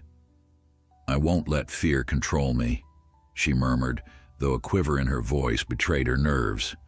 "I'm just relieved Major's out of harm's way." When Officer Hernandez arrived, she took the note into evidence and photographed the envelope. Harriet filed an official statement. The officer said they could use this as part of a restraining order request. "The important thing," Hernandez added, "is that you stay vigilant, lock your car, vary your schedule if possible.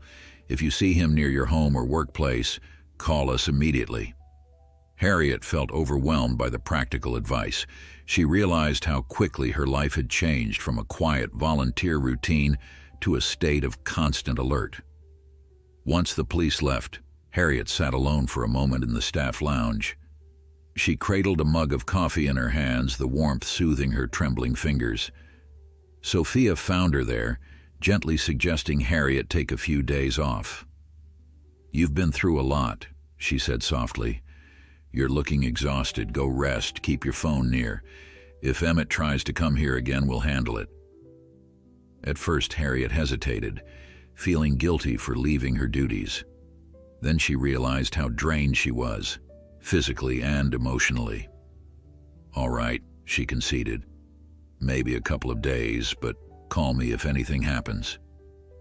Outside, the autumn sun was bright, making Harriet squint as she climbed into her car. She locked the doors out of habit, scanning the empty road. Emmett's threat note sat heavily on her mind, each word etched in dread. She turned the ignition, repeating the policeman's advice in her head. "Vary her routine.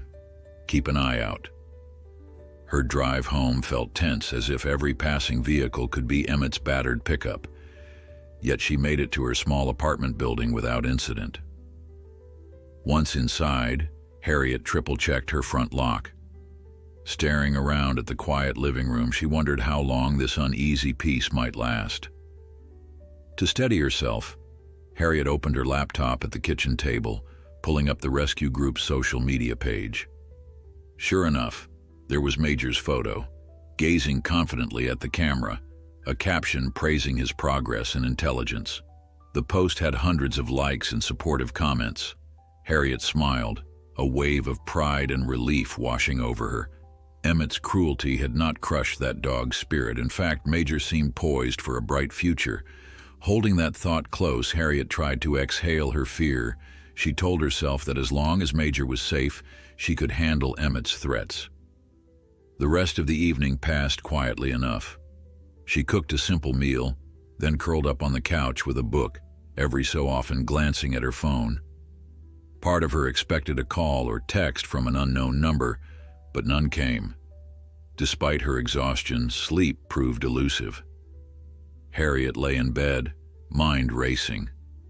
What if Emmett followed her? What if he tried to hurt more animals? She turned restlessly, remembering how frail Major had looked when they first discovered his bruised ribs. Harriet clenched the sheets. There had to be a way to end Emmett's campaign of intimidation. Maybe the police and a formal restraining order would be enough. At some point after midnight, Harriet dozed off, only to jolt awake at a faint sound outside. She held her breath, heart pounding, until she realized it was merely a passing car. Eventually, exhaustion won. She drifted into fitful sleep, mind brimming with images of shelter corridors and dog crates. When dawn arrived, Harriet awoke to the sound of birds beyond her window. She'd planned on taking the day off, so she forced herself to stay put, sipping coffee slowly. The day stretched before her with unknown possibilities.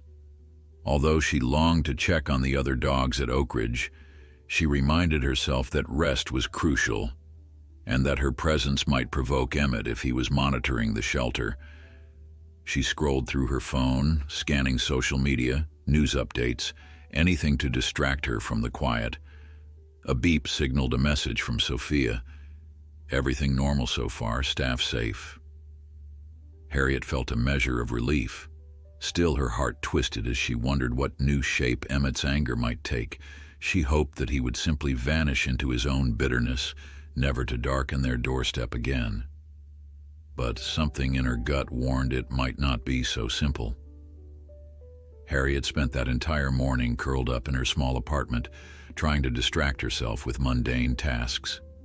She folded laundry she had neglected for days, rearranged her spice cabinet, and watched the clock inch forward. By mid-afternoon, she realized her anxiety had not lessened. Each time her phone buzzed, she jolted with apprehension. She kept remembering how Major had looked the first day she met him, hurt, confused, yet dignified. Now that he was in a safer place, it felt as though all of Emmett's venom had shifted to her. Despite telling herself that Major's rescue had been worth it, a hint of dread still gnawed at her heart. Around 2 o'clock, Sophia sent another text, confirming that everything remained calm at the shelter. Harriet exhaled in relief. She knew that the staff had increased precautions, extra volunteers for closing time, the police on speed dial, and an eye always on the parking lot. That knowledge helped, but Harriet's mood still swung between relief and lingering fear. She contemplated driving to a nearby cafe for a change of scenery, but decided against it. Officer Hernandez had advised her to vary her routine, not advertise her whereabouts. Instead, Harriet brewed a fresh pot of tea, inhaling the floral steam in an attempt to soothe her nerves.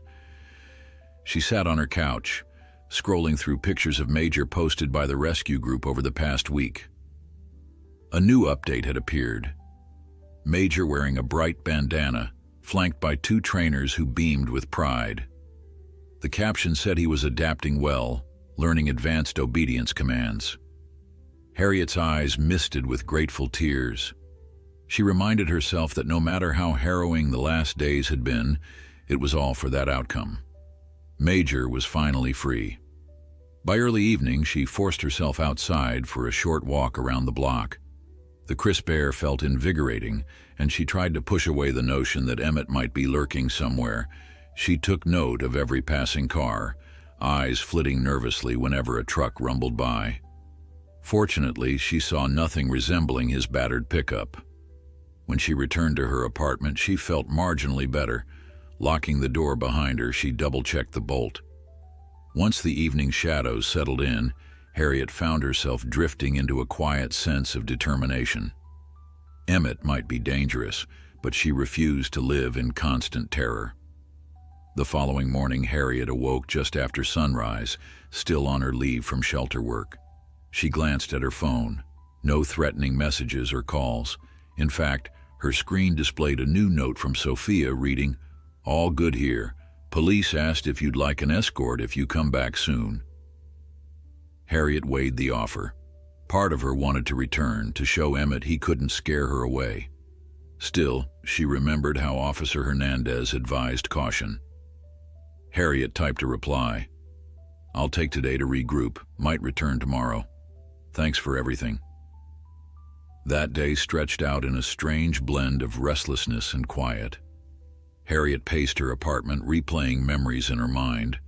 She recalled how Emmett had cornered Major, how Harriet had shielded him. She remembered the way the dog's calm gaze had steadied her, as though letting her know she was doing the right thing. Now, with Major no longer at risk, Harriet felt her purpose drifting. There were still many animals at the shelter, of course, but the electricity that had fueled her fight seemed to sputter. She told herself she'd be fine, that Emmett's final note might have been a last, spiteful outburst. When sunset came, Harriet cooked a simple dinner, then watched a nature documentary on television. Her mind drifted, lulled by images of forest creatures moving peacefully. A knock at the door startled her so badly that she nearly dropped the remote. She froze, heart pounding. Nobody had buzzed her apartment or called beforehand. She carefully approached the peephole, pressing her eye against the door. Relief flooded her when she recognized Greg standing in the hallway, hands shoved into his jacket pockets. She opened the door a crack. "Greg, is everything okay?" He offered a sheepish grin. "I was worried about you. Sophia suggested we check in, maybe bring you some comfort food. Thought you might appreciate not being alone." He held up a white paper bag that smelled of fresh pastries. Harriet's tension ebbed. She let Greg inside, locking the door behind him. "Thanks. That's thoughtful. I'm just on edge." She led him to the small kitchen table, where Greg placed the bag. Inside were 2 pastries still warm and a thermos of hot chocolate. The sight made Harriet's stomach flip with gratitude and a pang of longing for normalcy.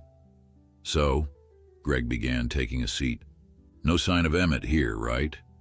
Harriet shook her head. "Nothing. It's been quiet. I'm still jumpy, though." She motioned for him to help himself to a pastry. They sat together, nibbling in companionable silence. At one point, Harriet swallowed and said, "Thank you for checking. It means a lot. Sometimes I feel silly for being this scared. But that note he sent was unnerving." Greg patted her hand. "It isn't silly. He was violent at the shelter, tried to punch me, threatened you. This isn't some random neighborly dispute. He's obviously fixated." A sliver of cold slid down Harriet's spine. "Yeah, he's fixated." They continued chatting softly, and for a brief while Harriet almost felt normal again. After Greg left, she realized the night no longer seemed as oppressive. If Emmett was out there, Harriet felt less alone knowing others stood by her. She slept with a sense of solidarity warming her thoughts, dreaming of a day when the memory of Emmett would fade. In the morning, Harriet found the courage to text Sophia that she would return to the shelter. She was tired of cowering, and the staff needed her. Sophia responded immediately, suggesting Harriet arrive mid-morning when more people would be present. Harriet agreed. She dressed in comfortable jeans and a sweater, her breath fluttering as she turned the key in her car's ignition. The drive felt surreal, each stretch of road a stage for a possible confrontation. She kept scanning her mirrors, but no battered pickup trailed her. Arriving at Oak Ridge, Harriet parked in a spot close to the main entrance, relieved to see Greg's truck and multiple staff cars. She stepped out, inhaling a cool gust of air that smelled faintly of pine. The building looked as it always had, plain brick, chain-link fencing, a hand-painted sign reading Oak Ridge County Animal Shelter. Yet Harriet's pulse beat faster just stepping onto the pavement. Inside, Millie greeted her with a tight hug. "I'm so glad you're here," the younger volunteer murmured. "Everything's been okay the past couple of days, but we missed you." Harriet smiled, hugging her back.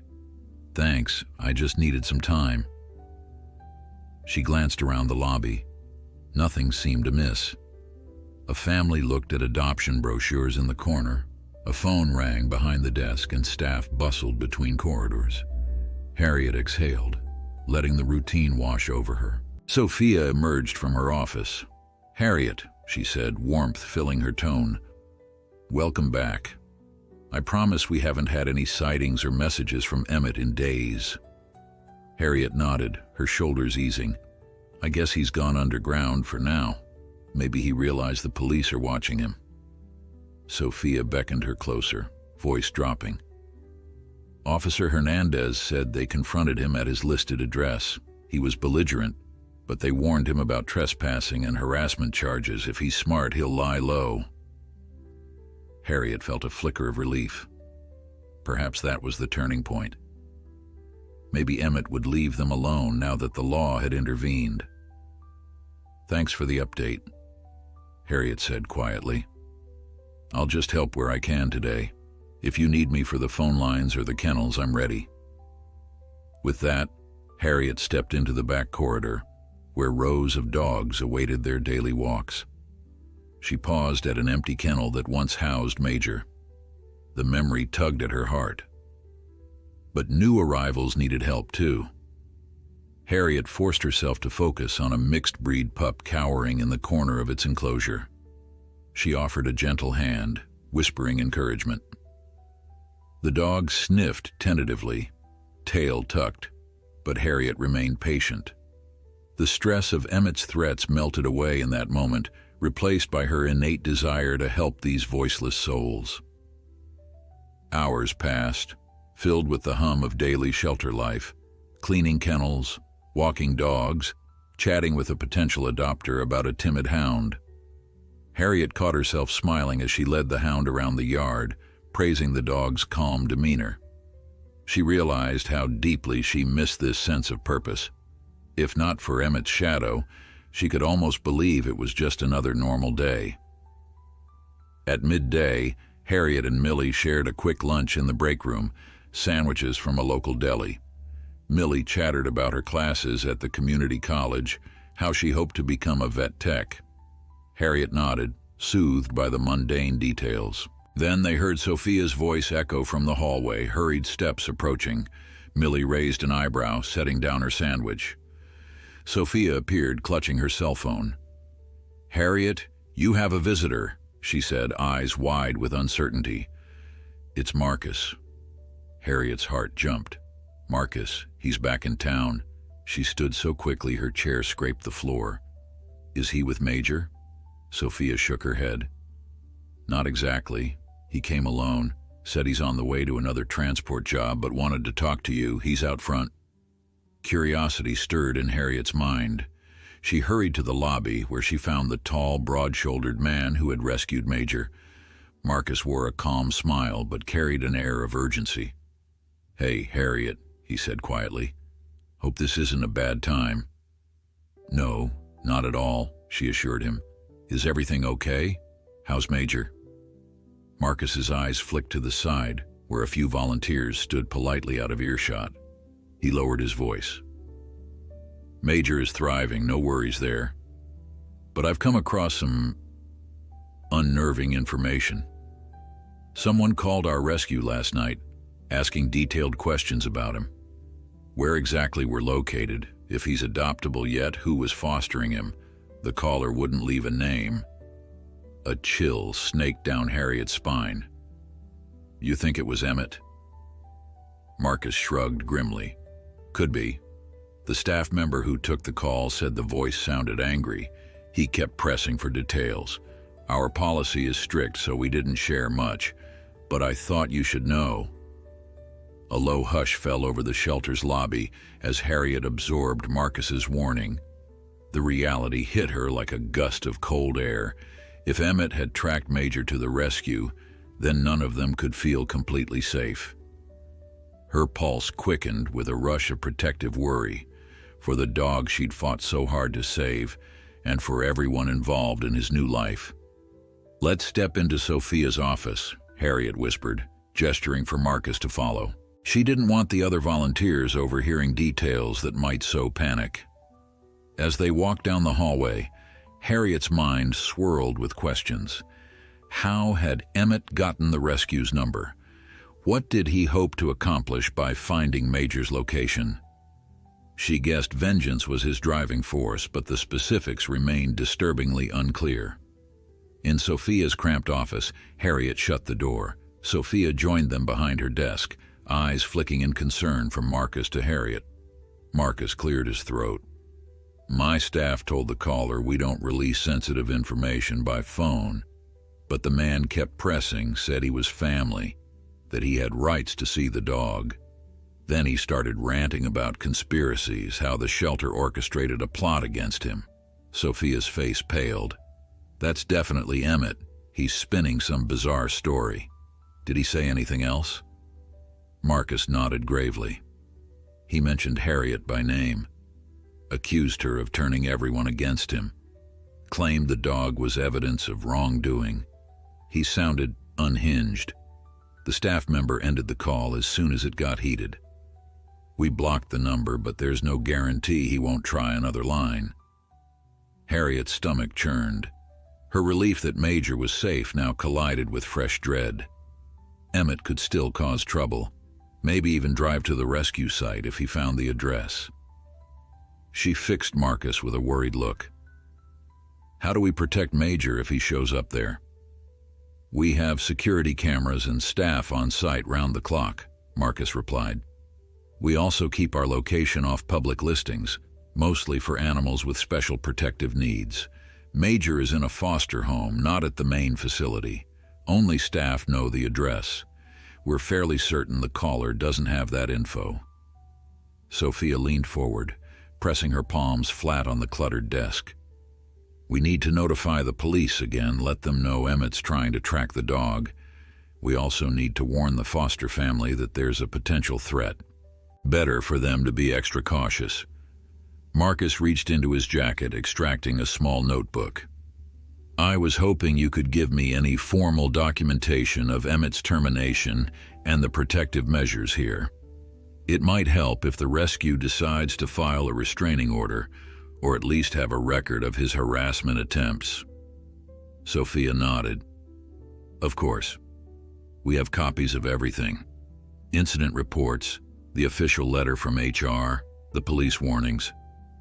I'll compile them now. She rifled through a filing cabinet, pulling out folders labeled with dates. Harriet stood by, recalling how carefully they had documented each of Emmett's threats. A heavy silence settled while Sophia organized the paperwork. Marcus cast Harriet a sympathetic glance. How are you holding up? I heard about the note he sent.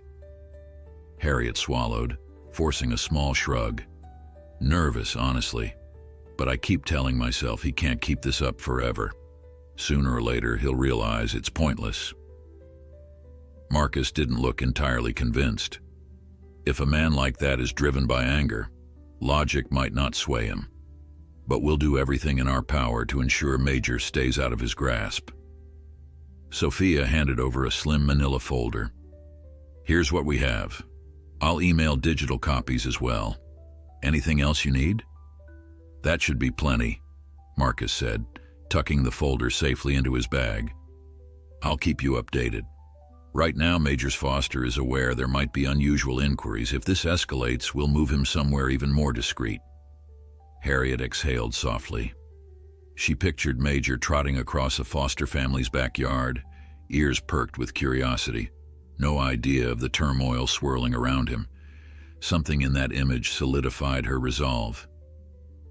"Thank you," she told Marcus. "We can't let Emmett overshadow the good that's been done." Marcus agreed. With that, the conversation wound down and Sophia escorted him to the lobby. Harriet followed, mind churning over the precarious situation. When the rescue worker finally left, Harriet stared at the shelter entrance, feeling grateful the staff had thickly tinted windows so passers-by couldn't easily peer inside. The memory of Emmett's hateful glare still surfaced whenever she pictured that battered pickup. After a moment, Sophia turned to Harriet. "I'll call Officer Hernandez again. We need a record of this phone call to the rescue. Maybe they can track the number. In the meantime, keep an eye out." Harriet ran a hand through her hair. "Understood," she said. Then, trying for a more normal tone, she added, "I'll get back to the kennel area. We've got a new intake that needs evaluation." They parted ways. Harriet spent the next hour helping a newly arrived Labrador mix adjust to the shelter's environment. The dog trembled when Harriet approached, so she moved slowly, offering treats and soft praise. She found solace in the simple act of caring for animals. Somehow it made her own troubles feel less overwhelming. Still, she was keenly aware that a new confrontation could erupt at any moment. By the time late afternoon sun slanted through the high windows, Harriet's back ached and her stomach growled. She headed to the break room for a quick snack, only to find Greg rummaging in the mini fridge. "Hey," he said. "I heard Marcus came by. Everything all right?" Harriet explained the situation with the suspicious phone call.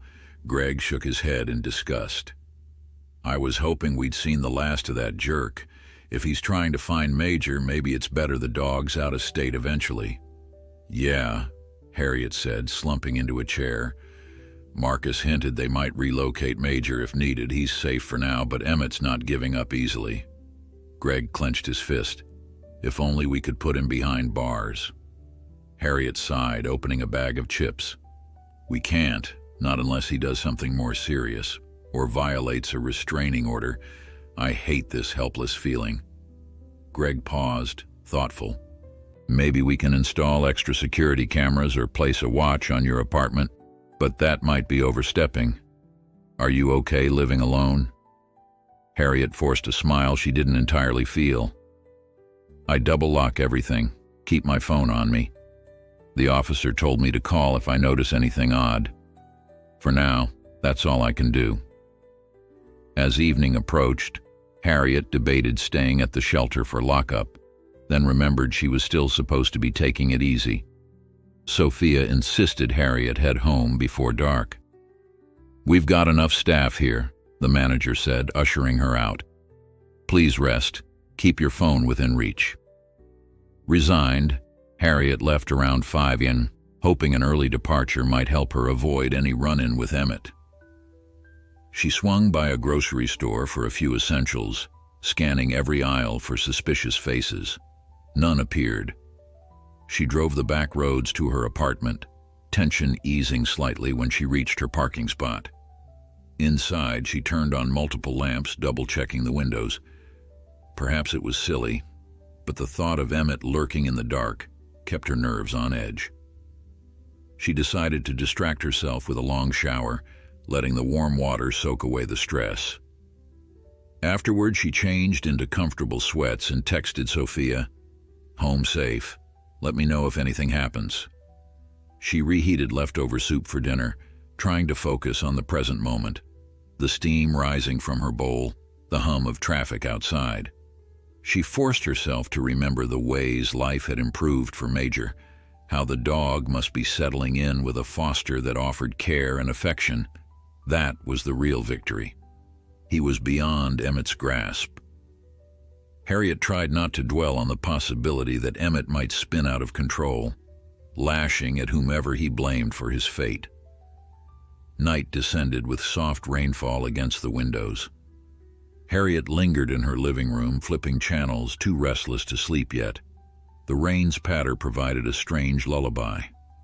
At around 9 a.m, her phone buzzed. She nearly dropped the remote, heart pounding. The caller ID was unknown. A jolt of dread clutched her chest. Emmett? She stood up, forcing herself to breathe before answering. Hello? Silence. Then a faint static hiss. Harriet's voice wavered. Hello, who is this? More static. She strained to pick up any background noise. Breathing, distant voices. Her pulse drummed in her ears. After several tense seconds, the line disconnected. Harriet stood there, phone in hand, knees weak. Was it a prank? A wrong number? Or had Emmett phoned simply to unnerve her? Biting her lip, she texted Sophia. Got a silent call just now from unknown number. No message. I'm okay, but rattled. Sophia replied quickly. Might be him. Document it. If it keeps happening, we'll tell the police. Harriet collapsed onto her couch, phone resting on her lap like a loaded weapon.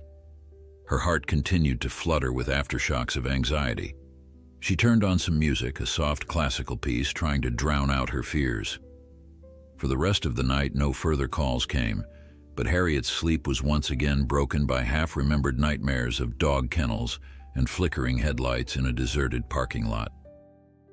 The next morning dawned with the sky still weeping a gentle rain. Harriet woke feeling groggy, though determined to push on. She dressed quickly, ate a hasty breakfast, and left for the shelter while the world was still damp and gray. She arrived to find the staff busily preparing for a special event. A local school class was coming to tour the facility, learn about pet care, and meet some adoptable dogs. Sophia greeted Harriet at the entrance with tired eyes. Any more calls last night? Just that one silent call, Harriet admitted. I didn't see anything suspicious outside. Sophia nodded, evidently relieved. Maybe he's backing off. Let's just get through this day. We've got that class arriving soon. I'd love for you to help with the dog meet and greet. Harriet forced a small smile. Sounds nice. She slipped into the routine of preparing a safe, child-friendly area. Volunteers set up chairs, arranged leashes for the calmest dogs, and Harriet double-checked each kennel to ensure no anxious or aggressive animals mingled with the group. By 10 o'clock, a small bus pulled up. Children poured out under the chaperone's watchful eyes. Their excitement filled the shelter's front corridor with giggles and wide-eyed curiosity. Harriet guided them in pairs, explaining how to approach a dog politely, how to recognize signs of stress. The energy was infectious, lifting Harriet's spirits. Even some of the shy dogs perked up, responding to the gentle enthusiasm that only children can bring. While Harriet showed a pair of kids how to hold a leash gently, she heard Sophia call her name. The manager stood near the doorway, phone pressed to her ear, brow creased in alarm. Harriet's stomach knotted. Excuse me, she murmured to the children, handing off the leash to Millie. She rushed over to Sophia, lowering her voice. What is it? Sophia covered the mouthpiece. Marcus, she whispered. He says... A flicker of worry crossed her features. Emmett just arrived at their facility. He's out front demanding to see the dog. Harriet felt a jolt of disbelief. Emmett, right there at the rescue. How had he found the location so fast? Maybe through relentless phone calls or some private investigator, Harriet couldn't guess. But the truth was in Sophia's alarmed expression. Emmett stood on the threshold of discovering Major's whereabouts, and who knew what violence he might inflict to get what he wanted. What do we do? Harriet whispered, voice trembling. She glanced toward the corridor where school children giggled with the shelter's dogs. The stark contrast between their innocent laughter and the crisis at hand made her stomach twist. Sophia spoke swiftly into the phone. Yes, Marcus, I understand. Are your staff safe? Has he made any threats? A brief pause, then Sophia's features tightened. Okay, call the local police there. We'll notify our own department too. Don't let him inside, and keep Major hidden. Harriet's pulse hammered. She pictured Emmett raging outside the rescue building, demanding access. Marcus had assured her that Major was in foster care, not physically present at the main facility. But would Emmett believe that? Would his fury escalate? Sophia ended the call and exhaled, fixing Harriet with troubled eyes. Marcus says Emmett is on the property, banging on the door. The staff locked it and they're calling the police. They warned him the dog isn't there. But he keeps shouting he wants proof. He thinks they're lying. Harriet pressed a hand to her forehead, mind racing. What if he forces his way in? She could already see the possibility. Emmett, emboldened by rage, crashing through doors or windows. There was no telling what he might do. She realized with a shiver that her relief over Major's safety had been premature. Emmett was unhinged enough to cause havoc anywhere. Sophia laid a hand on Harriet's shoulder. Marcus asked us to call Officer Hernandez. Document this. The rescue is about half an hour from our county line, so in other jurisdictions police will respond.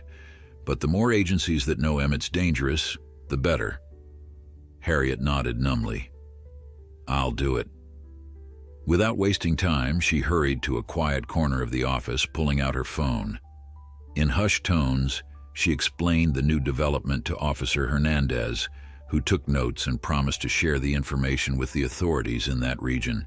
Harriet could hear the officer's frustration in her voice. Emmett had crossed into a different county, complicating enforcement. When Harriet returned to Sophia's side, the manager looked grim. Marcus just texted. Police arrived and confronted Emmett outside the rescue's locked entrance. He's denying everything, claiming he only wanted to see the dog he once cared for. Harriet closed her eyes, feeling a sharp pang of anger. The gall of him to pretend innocence, after attacking Major, after terrorizing the shelter. Did they arrest him? Marcus says they're questioning him. If he hasn't committed a new crime on their property, the police might just warn him again. Sophia's face mirrored Harriet's disgust. Marcus is trying to get a formal trespass order issued, but it's up to that jurisdiction. They both fell silent, aware that the justice system didn't always move swiftly against someone who lurked on the edge of legal infractions. Harriet took a deep breath. The good news is Major's not there, right? Sophia nodded. Marcus confirmed Major's foster home is undisclosed. So even if Emmett demanded to see him, he's out of luck. But I worry this might push him to desperate measures. Harriet's gaze drifted to the hallway where Millie and Greg kept the schoolchildren entertained with playful, tail-wagging dogs. She forced a calm expression, not wanting anyone to sense the crisis unfolding. How do we keep Emmett from escalating further? Sophia rubbed her temples. We keep following protocol, calling the police, filing restraining orders if we can. Maybe this incident will provide enough grounds to arrest him if he tries it again. A dull ache settled in Harriet's chest. They'd been at this standoff for weeks. Each time Emmett escaped consequence, fueled by bitterness. Harriet swallowed the dread and forced herself back to the present. They had children visiting, dogs to care for. Life at the shelter had to go on, even while chaos brewed elsewhere. The next hour crawled by. Harriet tried to focus on the young visitors, showing them the gentle ways to interact with animals. She noticed how easily the kids laughed, unburdened by the adult conflicts surrounding them. Meanwhile, Greg kept a discreet watch on the front door, ensuring no unexpected arrival disrupted the tour. Finally, the class departed, leaving behind a chorus of thank yous and a few wide-eyed kids promising to beg their parents for a dog. Harriet mustered a small smile as she waved goodbye. Right after, her phone buzzed with a text from Marcus. Police escorted him off our property. He's gone, staff are okay. I'll call you soon. Harriet read the words aloud to Sophia, releasing a shaky sigh. So he left. At least no one got hurt. Sophia nodded, relief flickering across her face. He's probably furious, though. Let's remain alert. I'll let our staff know he caused trouble there. Throughout the afternoon, Harriet checked her phone repeatedly but received no new updates from Marcus. Sophia guessed Emmett might have slunk away, possibly to nurse his anger in private. Despite the relief, Harriet's nerves stayed on high alert. She responded by channeling her energy into the daily tasks, bathing new arrivals, counseling potential adopters, organizing supplies. Anything to keep her mind from spinning worst-case scenarios.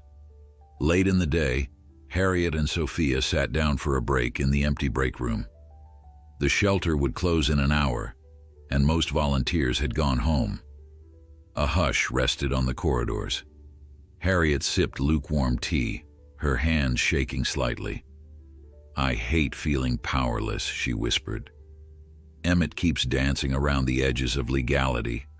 The police can't fully pin him down unless he does something truly criminal." "I know," Sophia said softly, "but he's running out of places to vent his rage. Major is safe, and we've warned the rescue. If he tries anything else, that'll be his downfall." Harriet nodded, not entirely comforted. Part of her worried that Emmett would lash out at her directly, now that the dog was out of reach. She recalled his menacing note, how he'd singled her out. Still, she appreciated Sophia's resolve. Harriet reminded herself that she wasn't alone. Her co-workers had her back, and the police had multiple records of Emmett's behavior. They finished locking up, triple-checking the doors. Greg volunteered to walk Harriet to her car, glancing around the dim parking lot. It was empty except for a lone security lamp that cast long shadows on the asphalt. Harriet's breath plumed in the cool air. "Thanks," she murmured, unlocking her car door. "I'll head straight home. Text me if anything happens overnight." Greg nodded. "Same. Take care, Harriet." The drive home felt surreal, headlights slicing through the encroaching darkness. Harriet peered often in her rearview mirror, but saw no sign of a trailing vehicle. Once in her apartment, she locked every bolt and chain, drawing the blinds. As she sat alone at the small kitchen table, she found herself longing for Major's calm presence. Yet she knew that if he were here, it might only make them both targets. Harriet scrolled through social media to distract herself. A new post from the rescue group caught her eye. A cheerful video of several dogs playing together in a fenced yard. Major appeared briefly, bounding after a ball, ears pricked. The caption read, "Our newest arrivals settling into group play. Confidence grows every day." Harriet smiled despite her fatigue. To see him that relaxed, even amid other dogs, was a miracle born of patience, empathy, and courage. The next few days passed in a merciful calm. Neither Harriet nor Sophia received updates about Emmett. Marcus didn't call again, suggesting the crisis at the rescue had subsided after the police intervention. Slowly, Harriet's tension began to ease, like a drawn bowstring finally slackening. She dared to hope that maybe Emmett had reached the end of his bitterness. Time continued its forward march. A week after Emmett's intrusion at the rescue, the shelter hummed with routines, and Harriet's life tiptoed toward normal. She resumed her usual shifts, albeit with heightened caution. Volunteers noted that Harriet was quieter, as if some piece of her spirit had been chipped away by stress. But the animals still drew her out of her shell, especially the timid ones who needed gentle reassurance, the same kind she had once given Major. Early one morning, as Harriet refilled water bowls in the kennel row, her phone buzzed. She wiped her hands on a cloth and checked the message. It was from Marcus. Harriet's heart skipped a beat, but the first line read, "Good news." She continued reading, a grin spreading over her face. A family in another state had applied to adopt Major through the rescue's network. They were experienced with German shepherds and had a big fenced yard. Marcus wanted Harriet to know first, given everything she'd done. Harriet felt tears prick her eyes. She whispered a soft thank you to no one in particular, relief and pride mingling in her chest. All that turmoil, all the fear, Major was on the cusp of his permanent home. Harriet quickly typed a response, congratulating Marcus and thanking him for sharing the update. Over the following days, Harriet resumed her life with cautious optimism. Emmett had disappeared from her daily reality, and Major was thriving miles away. The police had a file on Emmett, the rescue had reinforced its privacy measures, and Harriet allowed herself to enjoy a cautious sense of closure. Yet at odd moments she'd recall his final glare or the tension in his posture. Sometimes she woke at night, heart pounding with the memory of confrontation, but each day that passed without incident felt like another step away from those dark episodes. On a chilly morning, Harriet stepped into the shelter's front office to start her shift. Sophia grinned from behind the desk, waving a thick envelope. "Letter arrived, official stationery," she said. "It's from that family adopting Major. They wrote to you specifically." Harriet's cheeks warmed with excitement. She opened the envelope carefully. A typed letter fell out along with a photograph. The letter was short, but heartfelt. "Dear Harriet, we wanted you to know that Major is finally home with us. He's adjusting beautifully, and we can't imagine our lives without him. We heard everything you did to protect him, and we want to thank you personally. Your courage gave him a second chance." In the photograph, Harriet recognized Major standing in a spacious backyard, his glossy fur ruffled by a gentle breeze. A couple knelt beside him, smiling widely, and 2 children clung to his neck in pure adoration. Major's tongue lolled out in a relaxed pant, radiating contentment. A single tear slipped down Harriet's cheek. "That's it," she whispered, voice tight with emotion. "He has the family he deserves." Sophia glanced over Harriet's shoulder, eyes misting. "Yes, he does, and you made it possible." Harriet pressed the photo gently against her chest. In that moment, she felt the weight of Emmett's threats lift even further. Though she would never forget the fear or the tension, those shadows now belonged to the past. Major had found his future in a place where no one could hurt him again. Stepping away from the desk, Harriet found a quiet corner of the lobby and let out a trembling breath. The image of Emmett's hateful face still lingered somewhere in her memory, but now another face was stronger, the open, joyful gaze of a German shepherd finally at peace. As Harriet stood there, clutching that photograph, a profound sense of closure washed over her. She whispered softly, a promise to herself and to every creature she'd ever helped. "No matter what happens, I'd do it all again."